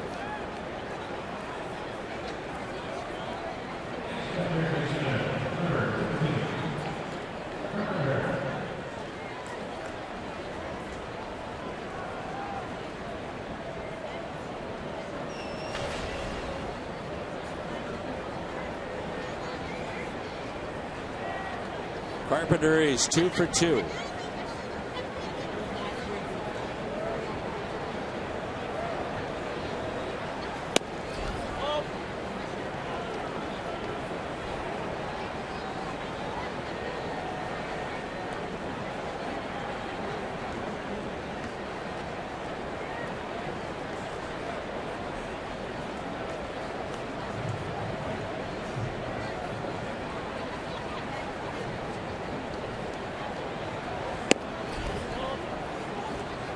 Gosh, Jorge Soler way over in right center field. I mean, that opens up right field. I don't think Matt Carpenter is that type of gap hitter. Seems to me Soler should be 5 feet to his left.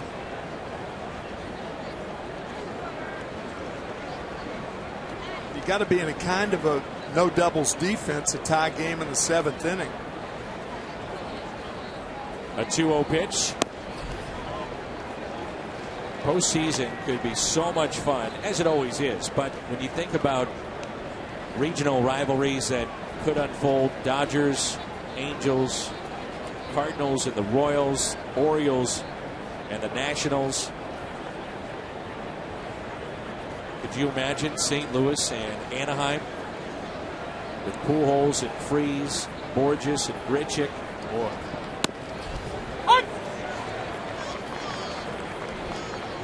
Angels figured it out. David Freese. Yeah. I mean, one of the great postseason heroes of all time. Jerry DiPoto, the general manager of the Angels, and Mike Scioscia, under Artie Moreno, the owner of the Angels, got everybody together, got them on the same page. They have just taken off here in the second half. Well, that ridiculous print last year about how Scioscia could be fired, signed through 2018 at big money. At big money, and there was no way he was going to be fired. That was a myth. He's too good. Yeah. Only baseball. The manager's got to go. Only baseball. Here's a 3-2 pitch to Carpenter. And he draws a 2-out walk. That is only baseball. A manager's got to go during the season. No other sport is like baseball during the season. The head guy, get him out of here. It's his fault. Bananas.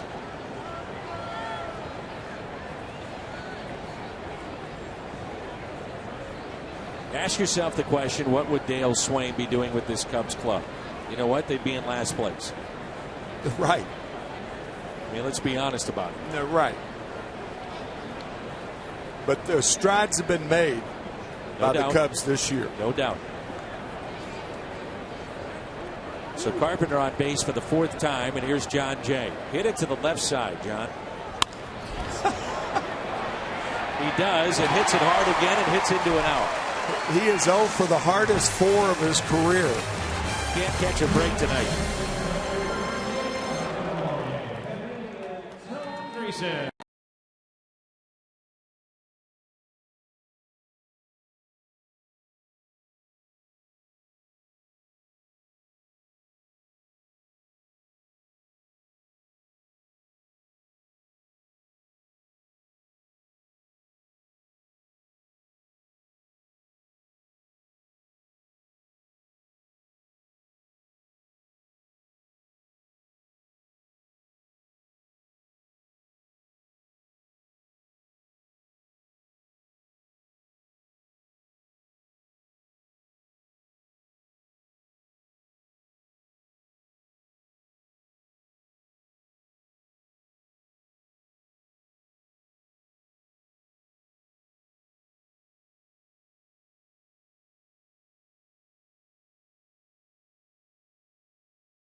Chicago, Shelby Miller, 4 1/3. He strikes out 8. Holiday, a 2-run homer, now his 9th consecutive year of 20 or more home runs. Hendricks, 5 1/3.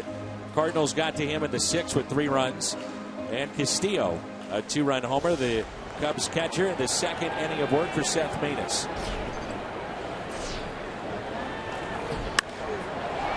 Caesar on the first pitch, a fly ball out to left center, and Holiday takes charge and makes the catch.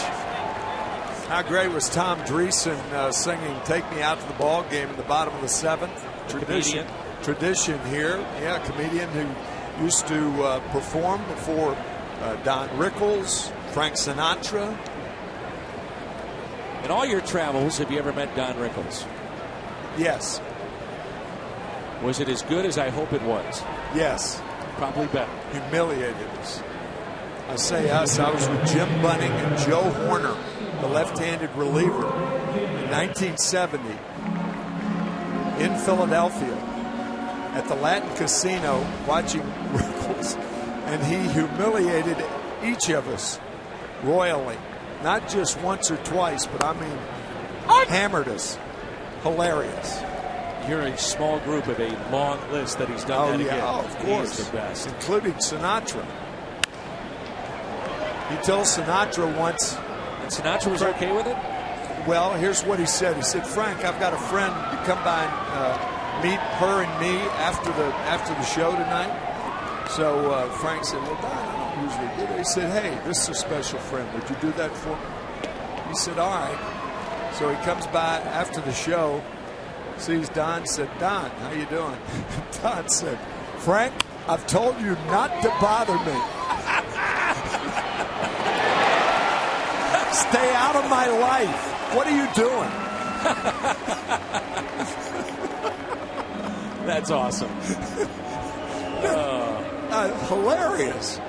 I mean, Frank Sinatra? Right, you can't do that to Frank Sinatra. And he did, and Sinatra loved it. That's great. Kalish with good speed and infield in. So the go-ahead run is at first base. That's a great story. Oh, it's wonderful. And it brings in Alcantara. I told you not to bother me. Told you not to bother me.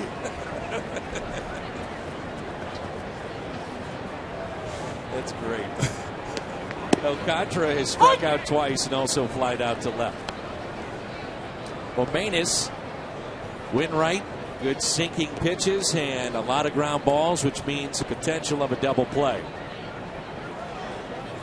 Some hitting rooms are open, lanes are open here. Some hitting room to the left side as Carpenter is in on the grass and Adams holding it first. Yeah, outfielder straight away. That's a good point because Peralta's got to cheat for the double play. You don't want to put yourself in a position where you have too far to go in case Alcantara hits the ball to the left side, to the right side. I've had a lot of fans ask me about the potential of Michael Wacha being a closer or working out of the bullpen, and the Cardinals have said no. With the injury, we talked about that last night. I was as definitively against that decision as you were against Manus. Right. And they said that with his type of injury, the rest between starts is critical. Yeah, I would think so. That makes all the sense in the world. Really. Yeah, it's a unique injury that he's dealing with, so the rest is extremely beneficial between starts. We'll see Michael over the weekend in Arizona.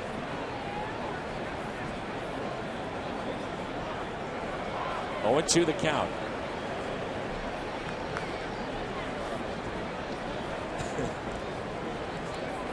Told you not to bother me. I love that.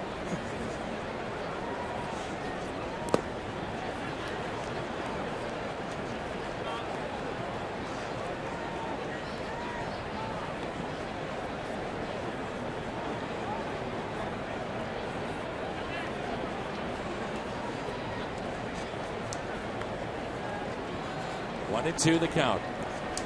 Kalish does have good speed when they start the runner here. Not much of a lead. Not running. And it swung on and missed, and he is struck out for the third time tonight. The Cubs collectively have struck out 10 times. 8 by Shelby Miller. Lions had a strikeout in the first for Seth Manus. That is a good changeup. And at the beginning of the season, that pitch was not there. His fastball was there. He was getting it up a little bit. He was hit hard the first month and a half. And since that time, he has become much more of a pitcher, a guy who could pitch multiple innings than he was at the beginning of the year. He deserves a lot of credit. He and Derek Lilliquist have done a heck of a job in improving his overall delivery.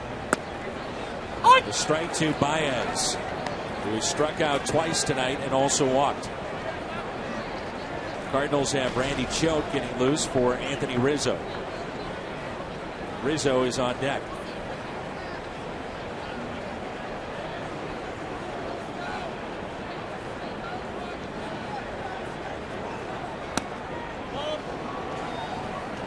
Things go to plan. You can see that Choate could start next inning if you get the out here, face Rizzo, and then at that point go back to your bullpen. Right. Carlos Martinez could give you multiple innings.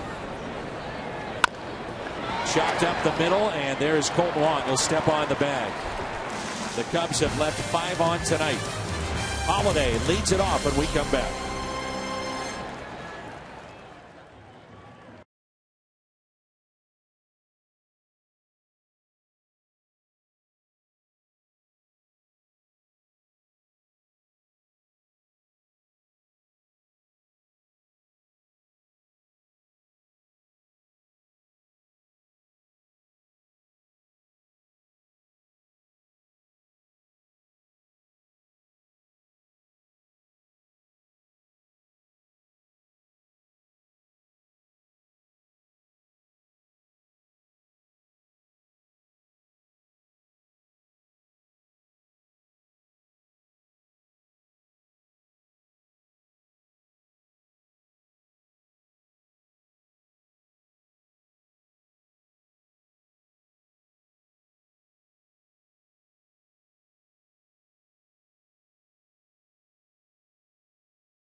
We're back at Wrigley Field, game number 2 of this 3-game series. Along with Tim McCarver, Dan McLaughlin with you. Jim Hayes with us as well.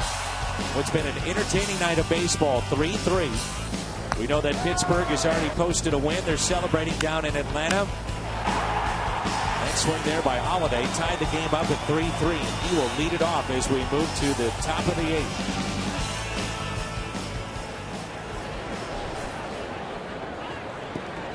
It's Holiday, Adams, and Peralta against Pedro Strop. It's another hard-throwing righty out of the pen for Chicago, and our Chevy called to the pen.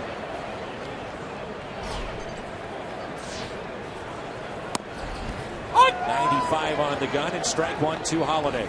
You know, that comment, Dan, has almost become redundant in baseball. A hard-throwing right-hander. Every team has got it. 3 or 4. Yes.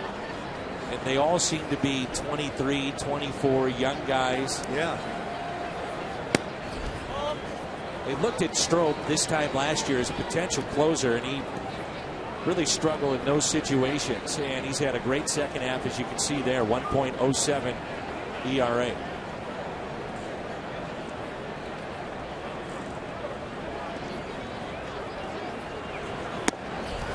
Strike 2 on Holiday.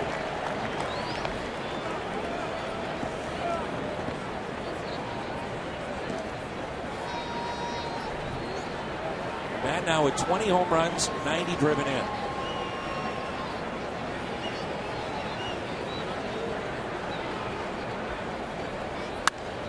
Goes the other way, and that's fair. Off the sidewall. Holiday digging for second. Leadoff double for the Cardinal left fielder. How in the world did he hit that ball? But if you're a hitting instructor and David Bell is back with the team after spending last night in the hotel room with the flu, and he's got to love this. A guy hits a home run to tie the game, and the next time up, a line drive to right field. Hitting coaches love that style of hitting, not being consumed with the long ball, but opening the 8th with a double. That's a thing of beauty right there. And that's what we mentioned, Tim, is what he can do hitting the ball to all parts of the field. Right. But that in particular, after a home run, guys get caught up in that. They think for the next week they're going to be able to hit home runs. It's not that simple, obviously. Matt's been around a lot to know that. But that was just a great job of hitting right there. So here is Matt Adams. He'd love to drive him in or at least move him over. Little squibber hit to the left side. Valbuena looks back, the runner Holiday at second. Adams is retired. Big out.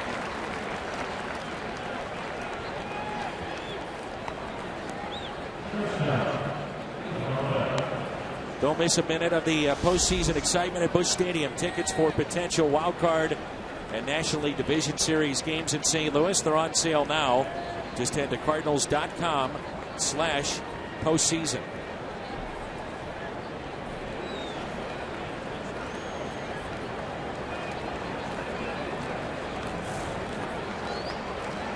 Now Johnny Peralta, hitless in 3 plate appearances. That ball gets to the backstop, and Holiday advancing to third.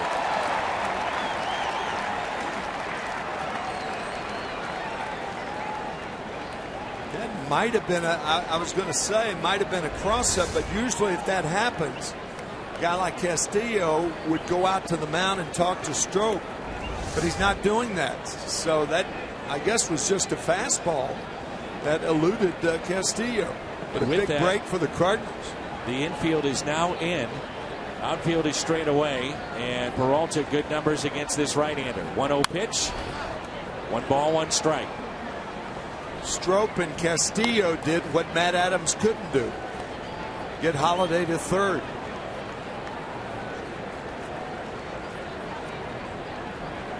Last night it was some of the little things that we saw the Cubs did not do, and that play looms large potentially.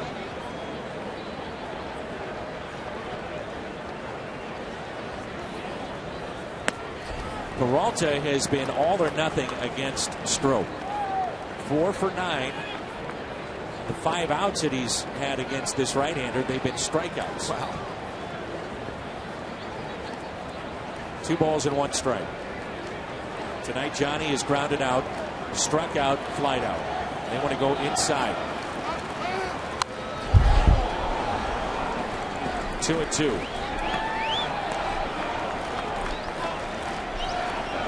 It's been Hendricks, Grimm, Ramirez, now Stroke.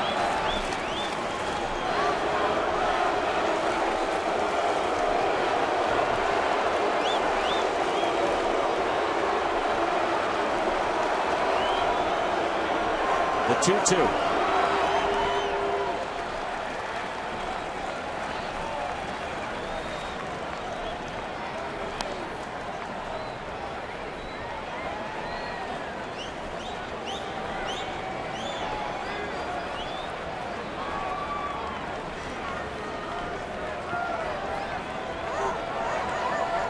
Struck out in 4 of his last 6 at bats against Strope, and right now looking to put the ball in play. Infield in, fly ball could score.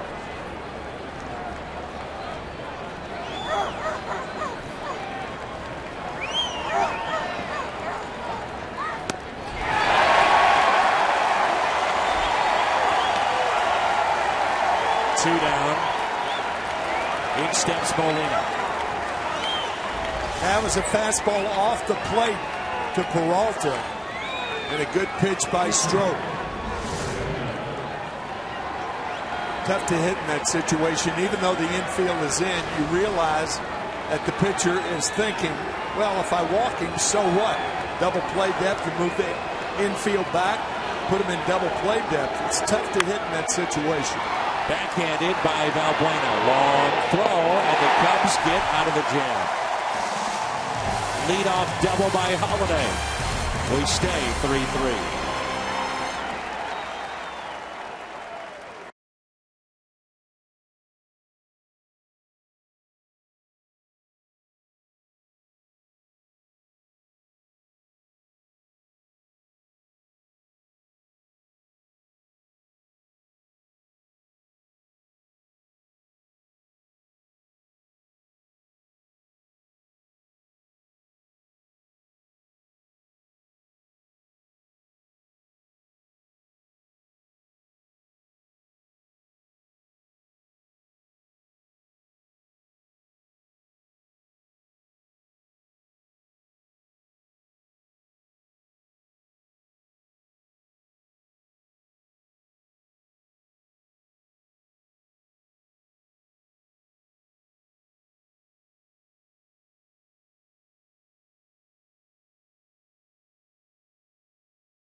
Reproduced or retransmitted in any form, and the accounts and descriptions of this game may not be disseminated without the express written consent of the St. Louis Cardinals. Cubs, Cardinals, Rick Renteria, Mike Matheny. And what has been an outstanding game number 2 of this series.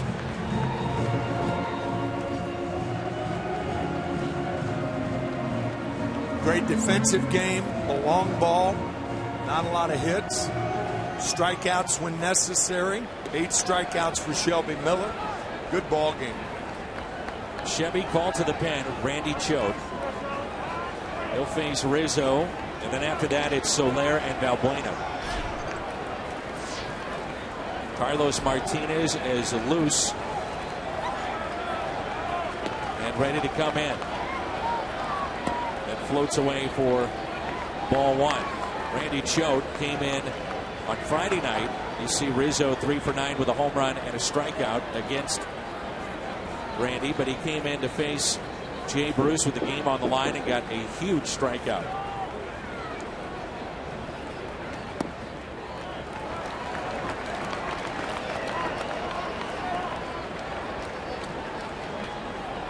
Ideally, you only want Randy Choate to face a left-hander.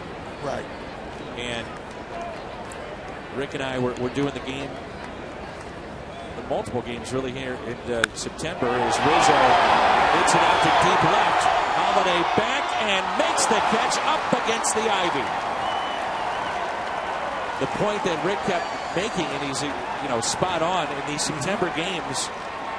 The managers know the numbers. They're going to counter with a right-handed hitter. It's tough to get Randy Choate any work in these games in September. Well, that's a good point. Excellent point. Well, he gets the out. Allowed out. Rizzo just missed it. Martinez coming on when we come back.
Bud Light, who reminds fans to stay in the game and drink responsibly.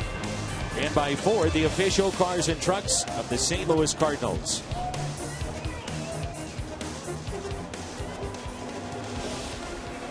So Carlos Martinez into the game. He'll face Soler, who is 0 for 3 with a pair of strikeouts. Martinez, his role growing with importance every day. Late innings, similar to the role that we saw a year ago. Last year, the 8th inning guy that's now occupied by Neshek. Good pitch, the slider down and away. Big and difference. It's 0-2. Excuse me, Dan. The big difference when Carlos stays on top of that slider to make it bite down instead of flatten out. Went with it again and missed outside. 1-2.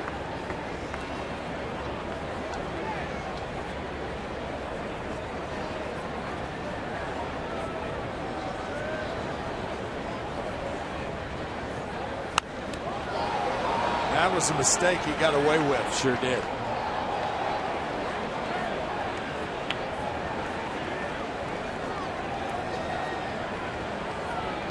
You can see the difference when you get under that slider. It's a very dangerous pitch.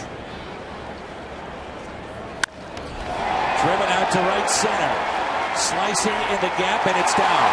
All the way to the wall. Soler can run. And he'll stop at second base. He thought about 3. And with 1 out, that's the time you think about 3. You don't need a coach right here. Everything's in front of you. You make up your own mind. And the counts determine whether you go for it or not. He's picking up a coach unnecessarily. I think with 1 out, you've got to get thrown out at third base. With nobody out, you stay at second. With 2 out, of course, you stay at second. And that's what Rick Renteria was talking about in an article yesterday about base running and the emphasis on base running next spring for the Chicago Cubs. That they could be better in that department. And I think they will be next year. I think he's going to really emphasize that.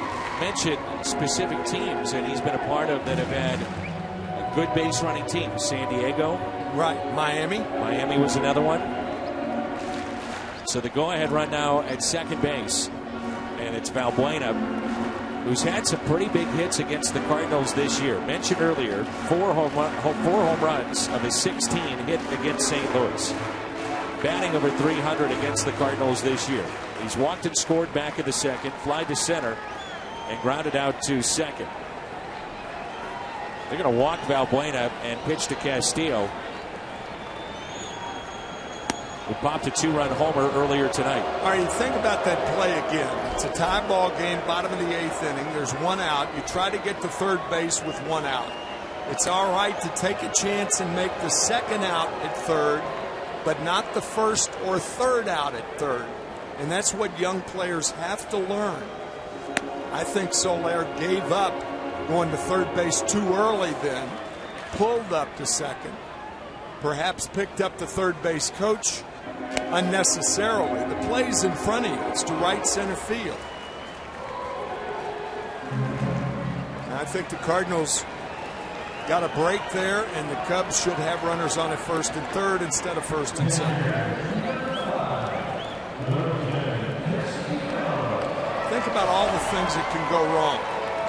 This is the ivy in right center field. You've got to get the center fielder, a guy who can run, number one.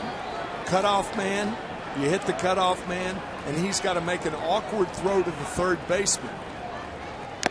A lot of things can happen to make the throw go awry. I would say more times than not, your numbers are in your favor if you go for third. Absolutely. You just don't see it as often as maybe you'd like. Yeah. That's why triples have been cut down to, over the last 50 years, triples have dropped dramatically.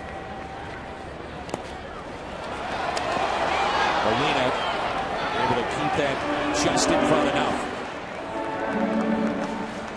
1 ball, 1 strike. Castillo, if you're wondering, has bounced into 7 double plays this year. Good play by Yachty. There's a technique on balls in the dirt like that where catchers deaden the ball. That's very important. You don't want it to hit a hard target to bounce away too far to allow the runner to advance. Especially, Tim, on a pitch that's spinning, which was the slider. Right. Yeah, because the spin itself will shoot it off to the right or left.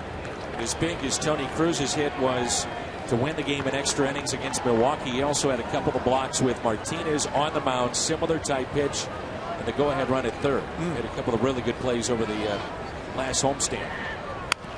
Old foul. 2 balls and 2 strikes.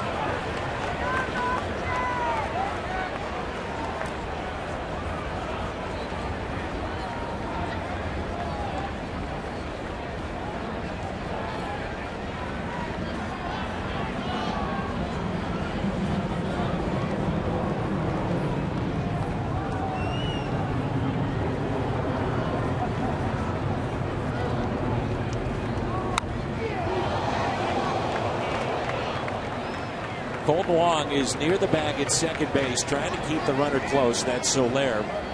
Because of that, lots of room to the right side.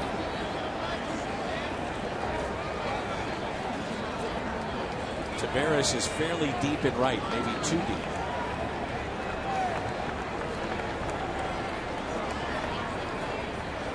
A 2-2. Got him. Big strikeout for Carlos Martinez. The Cubs collectively have struck out 11 times tonight. Boy, that was a wicked slider from Martinez, and not a strike.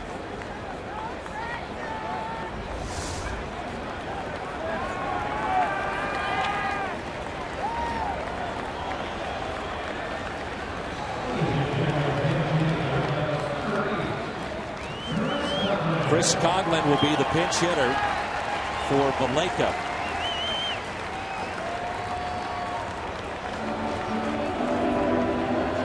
Cubs starting tonight with 5 left-handed bats coming off their bench.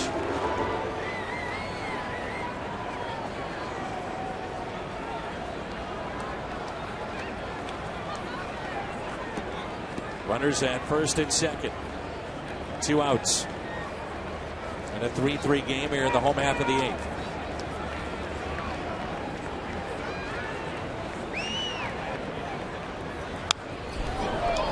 Strike 1. Cardinals have used Shelby Miller for 4 1/3. He struck out 8. Lions came in, got the final 2 outs in the 5th. Manus 2 scoreless innings. Choate a 1/3 of an inning as he got Rizzo to fly out to left, deep left, and Martinez trying to finish up the 8th inning. Here's an 0-1. Now 0-2.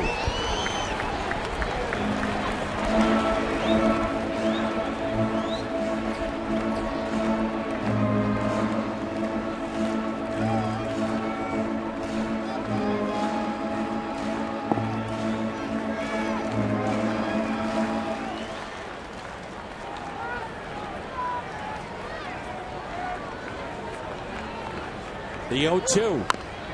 Bounced foul.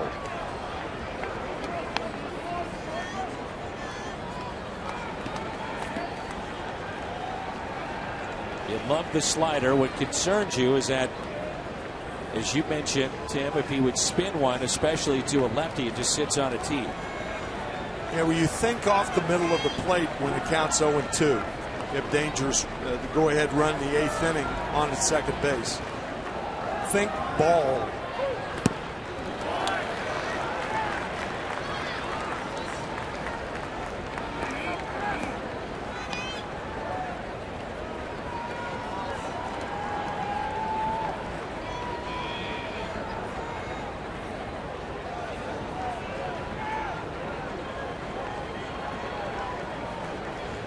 Martinez's spot is due up first when we look ahead to the 9th. He's trying to send us there. 1-2 the count. Little chopper to the right side.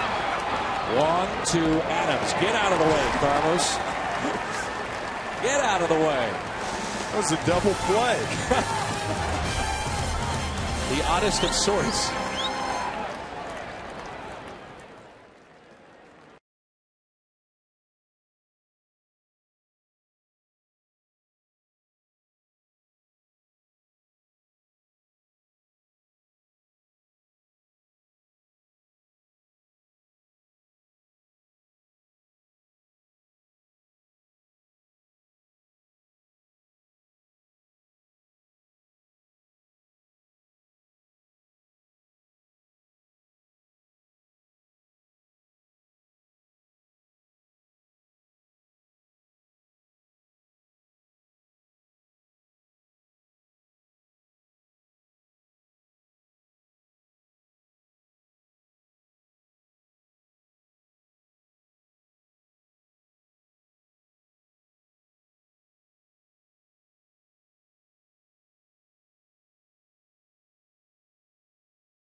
He will lead it off for the Cardinals. Brzezinski pinch hitting for Martinez. Hector Rondon, who's the closer here in Chicago. Our Chevy called to the pen. So tie game, ninth inning. Bring in your closer. And Rondon is in. 26 saves this year. So Brzezinski, the pinch hitter, followed by Colt Wong, and then Oscar Taveras, and AJ. Still a fan favorite, as you can tell.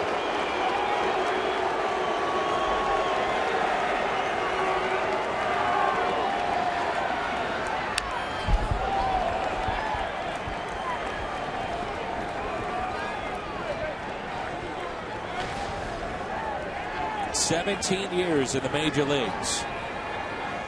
AJ maybe playing in his final regular season games of his career. He hasn't decided as to whether or not he'll come back for an 18th season. And obviously drawing a reaction here at Wrigley Field since he spent so many years over on the south side of Chicago. The Chicago White Sox. 1-1 pitch. Brzezinski with a fly ball that's slicing into left. One away. Cardinals have Rosenthal getting loose in the pen if they take the lead. Neshek is available as well. He's getting loose for the bottom of the ninth for a tie game.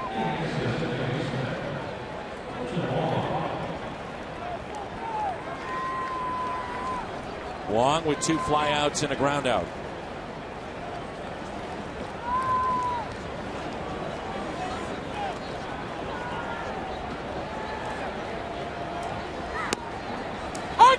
Strike one at 86 miles an hour. There's Pat on the left, Rosenthal on the right.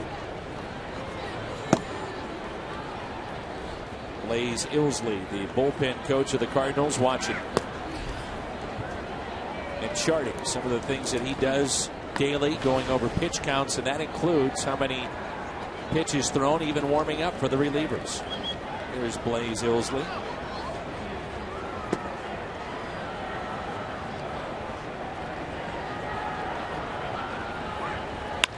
Wong, Rondon knocks it down, settles and throws, and takes it away. Inadvertently, laughing about it. And he knows what he got away with, that's why.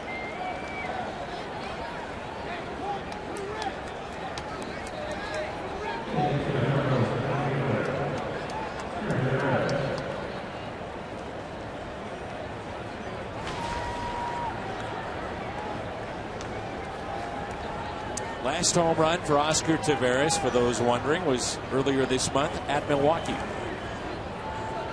1 home run at home, 2 on the road this year. 2 outs, nobody on. And that's strike 1.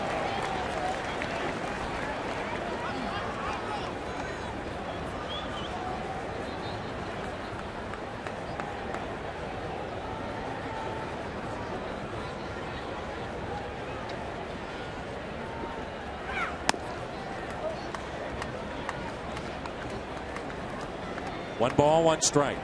Taveras was part of a double switch back in the 5th. Started a rally in the 6th.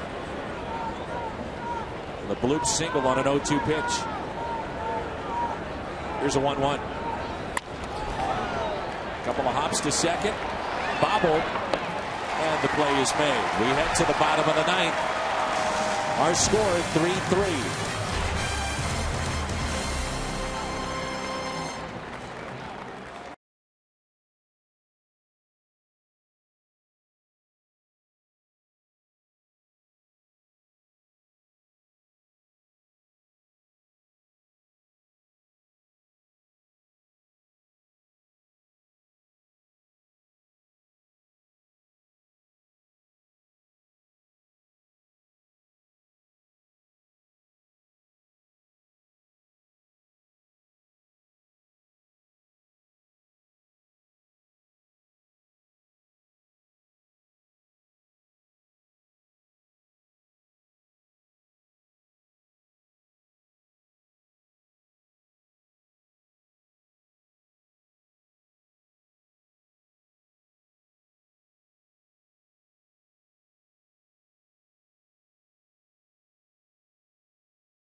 ERA for Neshek.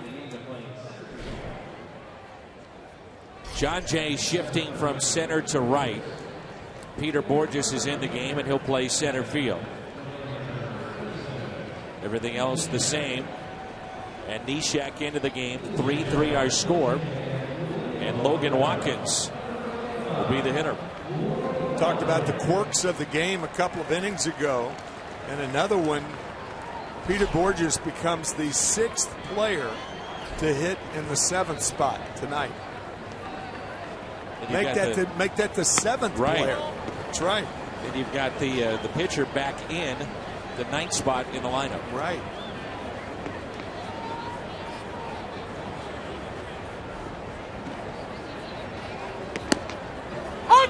One ball, one strike. Fun ball game here tonight, huh? Yeah, we were kidding earlier about how the rosters are expanded to 30-inning games. Well, we may get one. We may see a lot more guys in this game. Guarding the line at first, Matt Adams.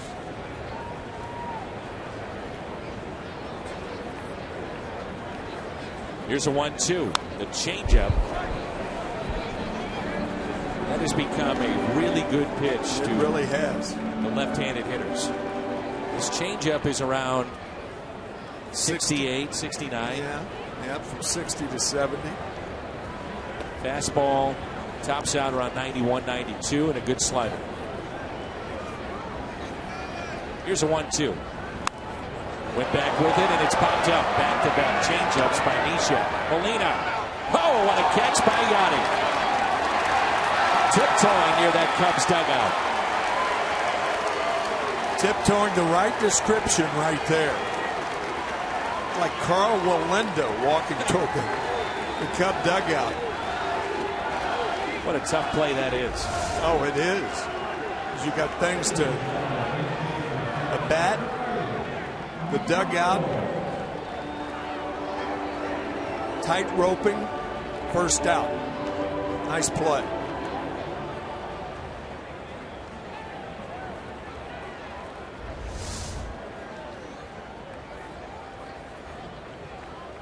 Here's Mike Alt.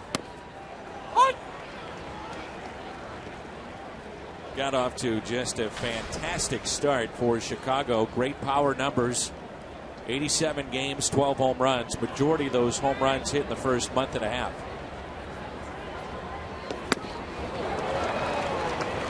Oh, and 2.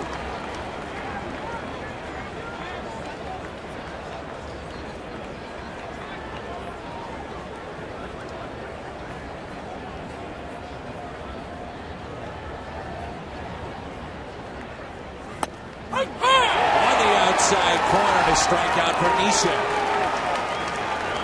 His first of the night. 12 combined to put together by Cardinal pitchers tonight. Right on the corner. Players refer to that as painting. It was a Rembrandt right there. On the bench right now for Chicago, their 2 backup catchers, John Baker, Rafael Lopez. Starlin Castro is listed. We understand, though, he probably will not play for the remainder of the season. And Junior Lake.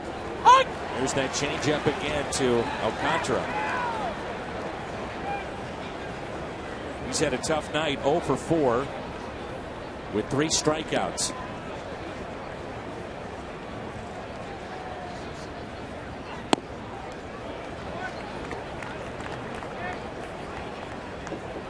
Along with his stuff, Pat Neshek has the most unusual delivery in the major leagues. And that, as much as anything, is what throws hitters off. Changeup misses outside, and the idea was, when the Cardinals signed him, they thought, well, we've got all these power pitchers from the right side. Let's get a change of pace type pitcher in there and use him like a Randy Choate specialist from the right side. Well, that's well said, yeah. Throw that out the window now, the way that he's thrown this year, and there's that changeup again.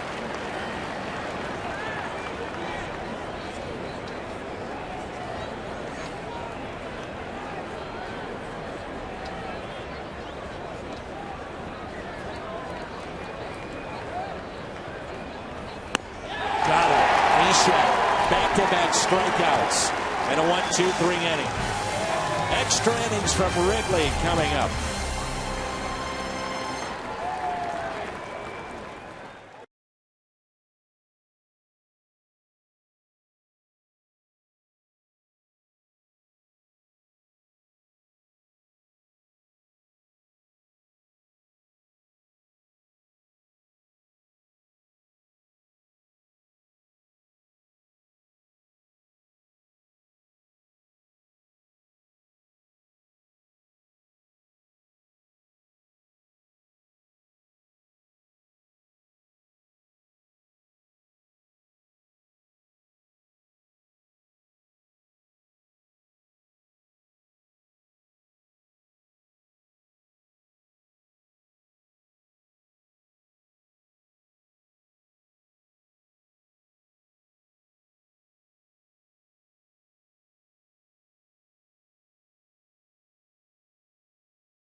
Season long, Jack Link's beef jerky feed your wild side. Tim McCarver, Dan McLaughlin with you, along with Jim Hayes and Zach Roskup. Our Chevy call to the pen. They have 3 lefties in their pen. Here's one of them.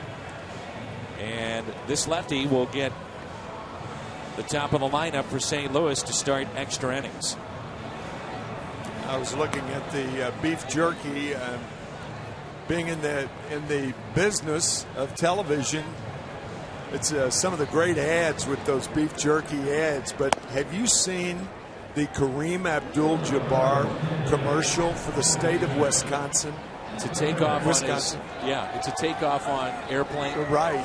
It's hilarious. When it's a pilot, it's hilarious. Yeah. And the reason it's so unique that got my attention. I don't know if people realize that Kareem is a huge baseball fan. On your show, right? Yeah. I mean, about 5 years ago, I had him on. I was interviewing him, and I told him about, about how eccentricity and all that stuff. And I used that word lightly with him because I didn't mean that as a bad thing. It was just, that guys like Kareem, eccentric. And I said, like a guy that I caught for years. And he said, you mean a lefty? Oh, wow. I mean, he knew the vernacular. Yeah, he knew lefty. He didn't say Steve Carlton. He said, you mean a lefty? That's great.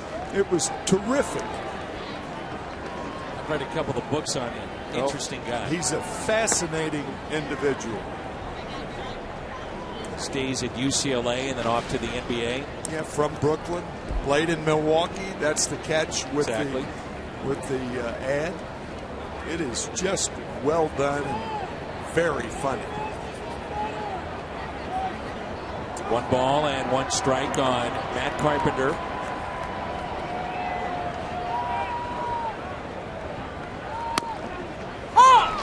He said that of all places in Europe, they know him more for airplane than they do for basketball, and the NBA is very popular in Europe. Absolutely.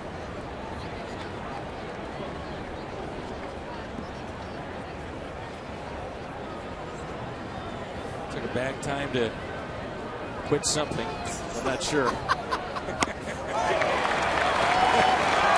The strikeout of Carpenter. That was Lloyd Bridges. Striker. Striker. Where are you, Striker? Oh, Robert Hayes. It's a best. In fact, the pilot in the commercial looks like Robert Hayes. Yes. That's what caught my attention, actually. Yeah, I mean, seeing Kareem there, obviously, but yeah, right. They did a good job to make it look very similar. It is funny.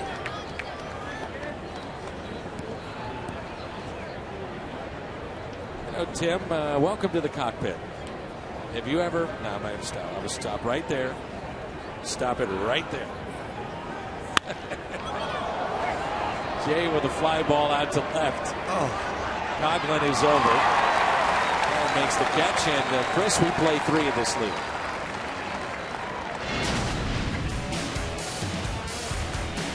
Roger. Flight number 7 off the bat of Holiday.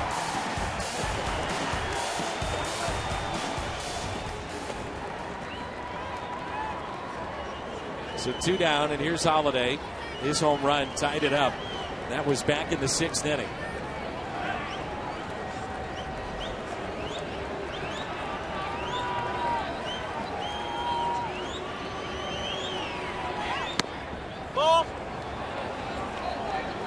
That may have been one of those cases, Tim, where a catcher did not frame it.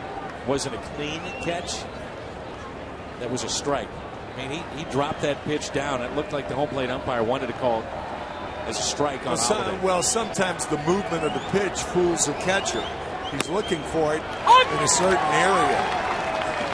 He's caught that pitcher hundreds of times, perhaps, and the ball moves late.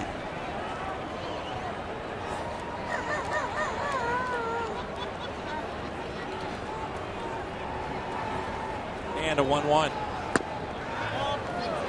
This is a dangerous situation with the last 2 at-bats for Holiday. I wouldn't throw him a strike here. Got Matt Adams on deck. Tie ball game. I know some people disagree with that.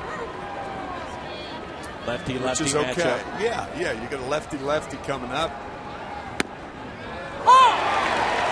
That was nasty. Matt didn't agree with that. Close. Here's another example why you have to be careful.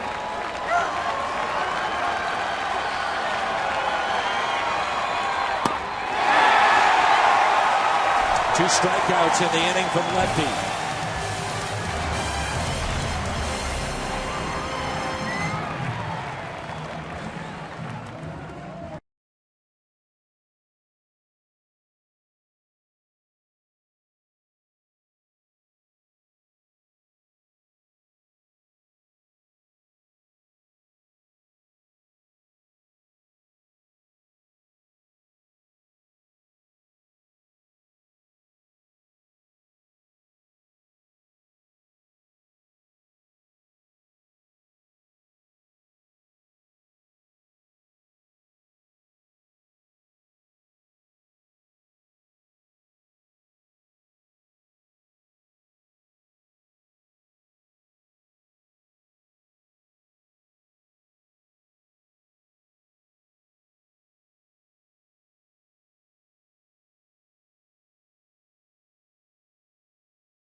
As Neshek is in for his second inning, he'll get Baez, Rizzo, and Soler. We couldn't help it, folks. We had about a minute to go through as many airplane lines as we could think of. You just can't help it. The Zucker brothers would never forgive us. It's awesome.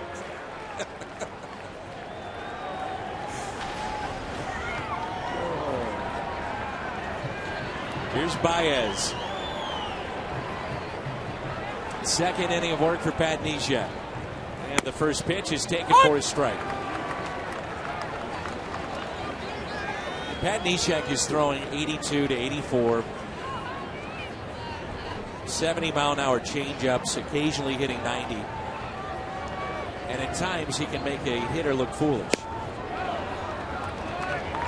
Well, that delivery, again, the most unorthodox in baseball. Because he doesn't turn. Jumps at the hitter. Yeah. Here's a 1-1. Neshek, his first inning of work, he struck out 2 in the bottom of the ninth, had a 1-2-3. Most pitchers get their torque with their turn. They turn their back to the hitter, and that gives them torque to throw the ball hard.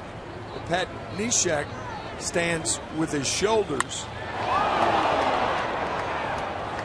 from first to third, and there's very little turn there, which means you can't throw hard, but your control's going to be better, and you do have the unusual delivery that gives you another weapon in your bag. Another game of interest for the Cardinals. The Giants, a 3-2 lead over Zach Greinke. Goodbye. Baez strikes out for the 3rd time tonight.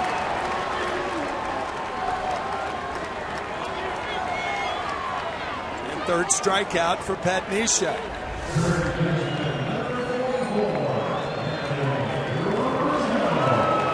With late movement, back in the zone. Right, that's a 2-seam fastball. You know from Pat Neshek, because of the way he delivers the ball, that any breaking ball that he throws will not go down. It'll go parallel to the ground. It has to, because of the way he delivers the ball. And it's almost always strike one. Almost always.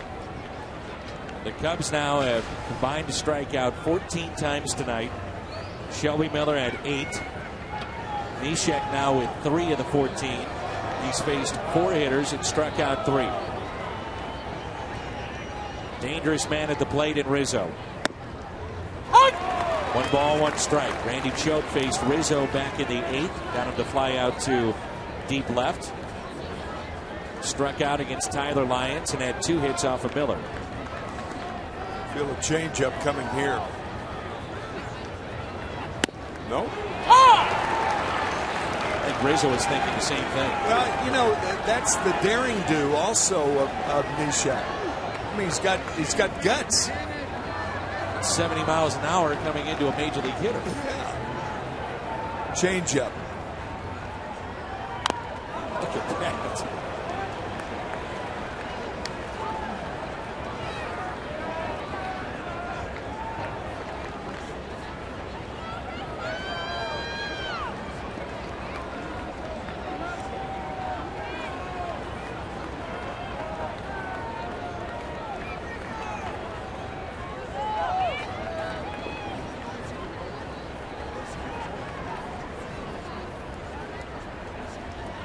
One-two pitch. Rizzo drives it into right center. This ball is in the ivy, dug out by Borges, and he almost sent us home.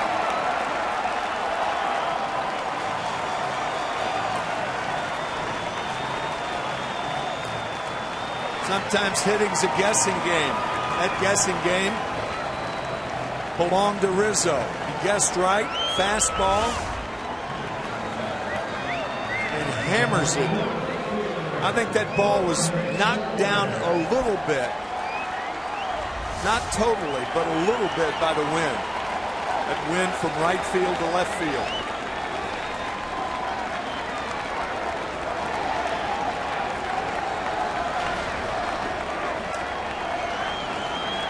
Here's Soler. Looks at it, strike 1.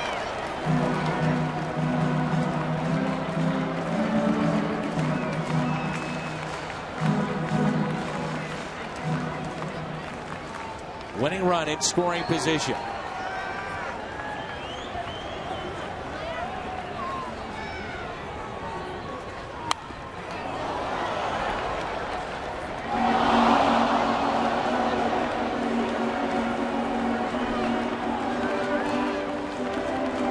Now you want to play on his youth right here and inexperience. Fastball, slider away, and I mean way away. Off the plate away. Lefty getting loose in the pen. You've got Valbuena coming up after Soler. Valbuena hits from the left side. Off the end of the bat, little squibber. And taken there by Adams. Rizzo advances to third.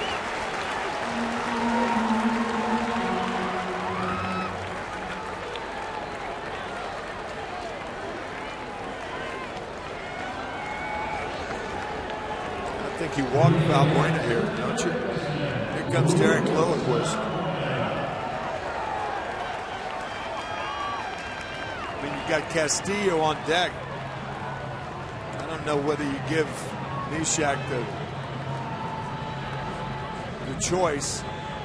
You got the left-hander warming. I think the odds of a wild pitch with Neshek are much less than anybody in the Cardinal pen. Castillo is 0 for 4 with a couple of strikeouts against Neshek. Yeah.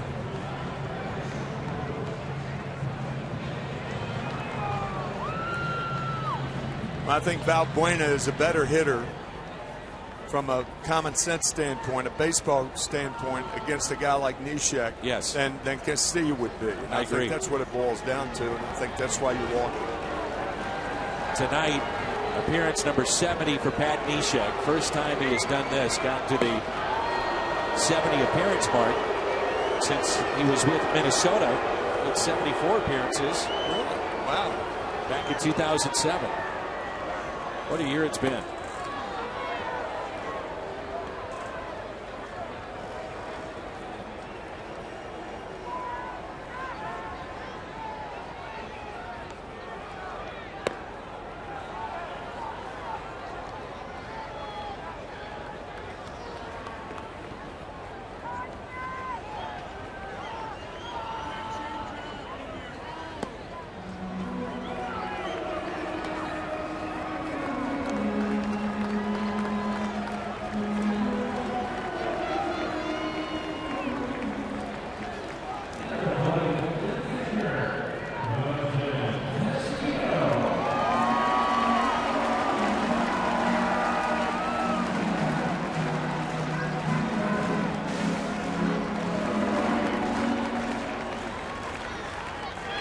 That's Rizzo at third base. Represents the winning run. Valbuena will take second and swung on and missed.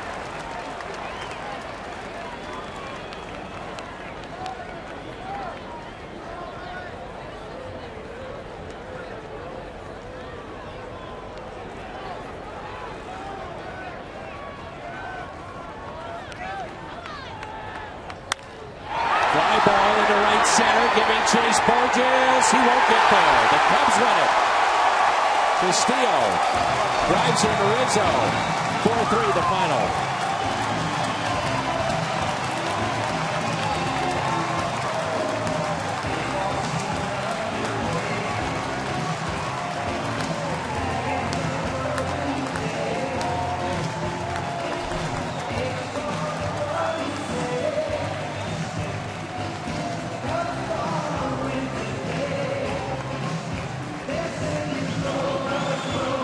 Wellington Castillo, walk-off single. Castillo, 2-run homer back in the second. Our Budweiser player of the game. Well, you can't quibble with the fact that Valbuena was walked intentionally. Sometimes you have to tip your cap to the opposition. I think this is one of those nights.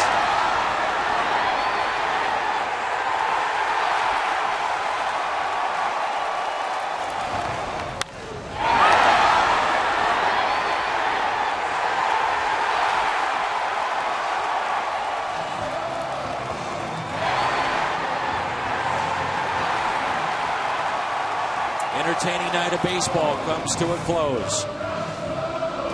On to the postgame. Chicago wins it in 10, a 4-3. Rubber game tomorrow. Stay with us. The postgame is next.